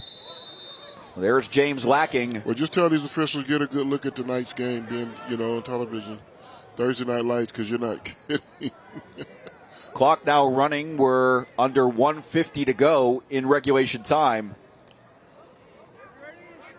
Belmont needs to get the ball back. Fumble. Hoping for a fumble. And there the fumble is. Speak of it. Right on the spot, number 54, Jamari Holloway. I tell you, I'm not Nostradamus up here. I'll tell you that right now. Belmont still very much still in this life. Contest. They have life. Well, you did you did bring it up, and I thought there was a bobbled snap as well. And no question about this one. It was off of Wilson, and then it was off of Porter, and it fell kindly for Jamari Holloway, number 54. Yeah. Like, wow, look what I found. Wow. Talk about a major opportunity for Belmont with 1:36. They have to go 94 yards, 95 yards. 95 yards. No pressure. No pressure. So you want to be a champion, huh? You want to be a City League champion. This is what you got to do. And they put the ball back on the 3-yard. So a 97-yard drive upcoming for Belmont if they want to stay in this game, potentially force overtime. Either a touchdown and a 2-point conversion. What a game this has turned out to be. Well, when the City League Championship is at stake, anything can happen. Now, you remember the quarterback's in the end zone. They get it safety. If they get a holding call, it's automatic safety. So you want to get that ball out of that end zone as quick as possible. He does. Caught by Willie, but his knee was down. Clock is still running. You got to get a play called. Belmont does have 2 timeouts. You didn't get a first down. I don't think Willie is aware of that. Faster. And now they're boasting to Willie that, hey, time is of the essence. Under 120 to go now. It was a gain of about 5 yards. Time is running. Tick tock, tick tock. A lot of time coming off on this play. Yes. Dunbar has a safety back at the 30-yard line. D'Andrea going for it all. Going for a deep ball. Porter he catches it. Makes the catch near midfield. That's a first down presented by Batmasters. And Belmont is on the move. Here they go. The clock's going to start once the referee gets when the chains get set. 53 seconds now, 52 and counting. The chain gang has not yet caught up because it was such a long pass downfield. Belmont still has 2 timeouts. Clock is running. D'Andrea right back to him again. To Porter, beyond his reach.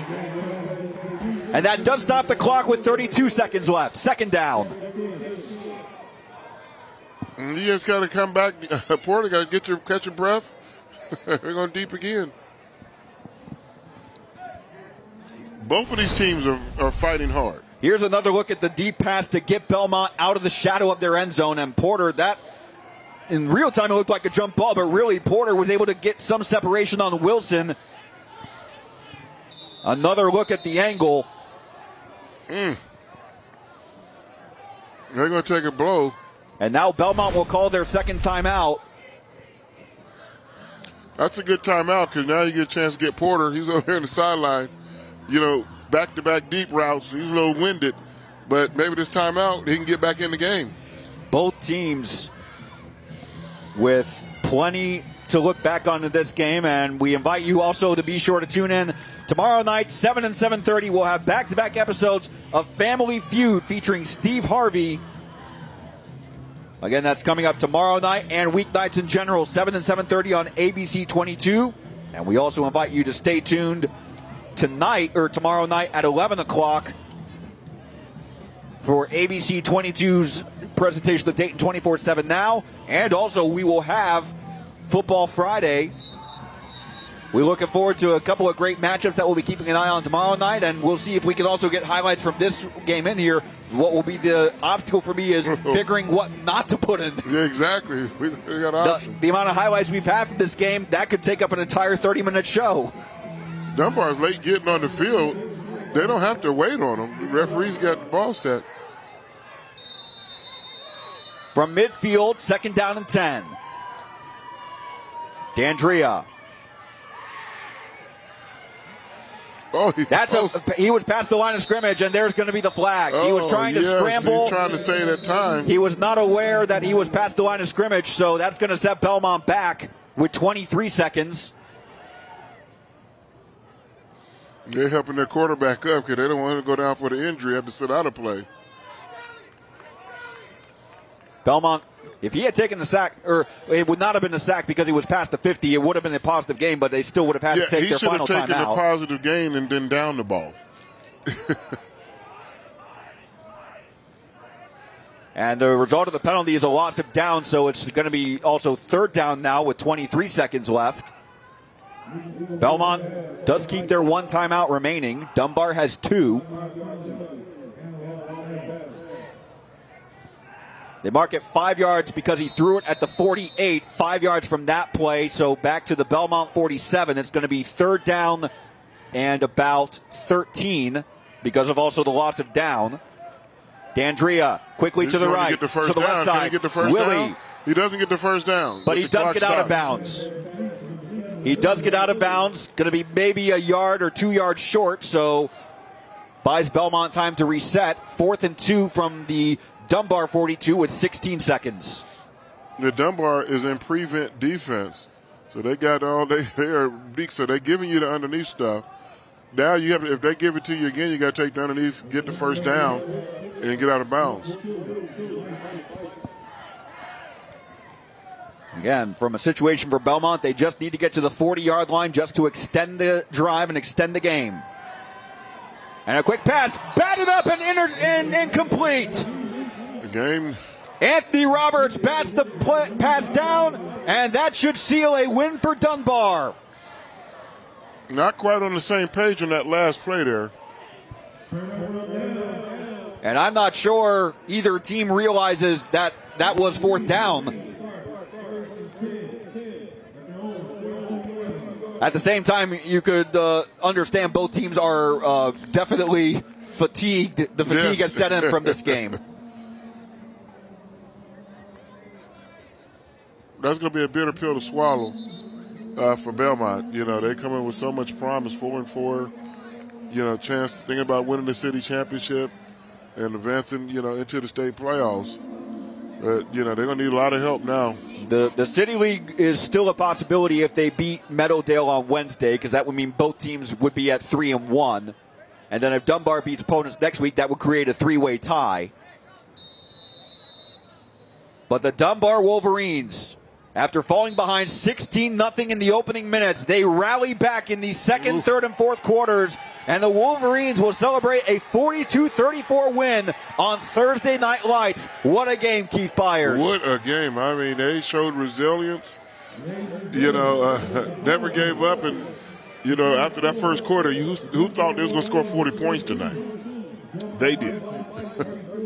They did. Belmont is young, and they're going to learn from tonight. They're going to learn from tonight. Again, a lot of youth on both teams, so they will have one more game next week, but also a lot to look forward to next year. Right. Trophy presentation and superlatives are next. Dunbar wins on week 9 of Thursday Night Lights, 42-34 the final.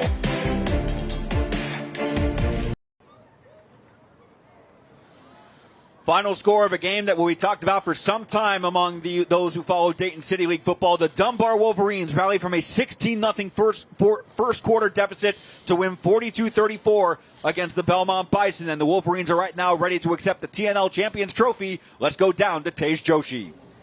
Coach, it took some late game heroics on both sides of the ball to get that win. What was the key to keeping everybody motivated throughout the whole game tonight? I mean, I just take my hat off to my coaching staff, man. My coaching staff was able to make some adjustments midway through the game and in critical situations, and guys made big plays when we needed it to happen. Now, Coach, you guys came into this game as underdogs. It was a tough first quarter, but you had the perseverance to come back and still win this game. What do you have to say about all your players, especially your seniors and your captains, to stay strong throughout the whole game? I just think what we exhibited today is the true spirit of a Wolverine, man. You know, you're able to fight and claw and scratch until we prevail. So that's what happened. Fight and claw and scratch, and now celebrate with our Thursday Night Lights Champions Trophy presented by Lee's. There we go.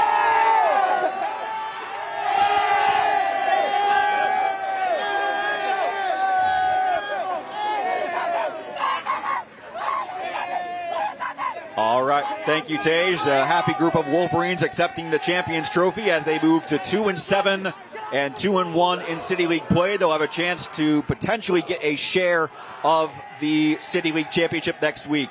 Time now for a look at our superlatives. We're going to start with our Carroll Words Tire Company play of the game. A tipped, intercepted by Will Wilson to return the ball, even though it was a situation where Dunbar would give the ball right back to Belmont. This was still a great play on the part of Will Wilson. It was. I mean, he took it off his fingers, off his shoestrings, and, it seemed like that was just going to end the night tonight for Belmont. But, it didn't. Belmont found some more life after that late interception, but a heck of a play. And speaking of junior Will Wilson, he's viewed as an all-purpose athlete, and he is our Big Sandy Superstore Big Impact Player of the Game.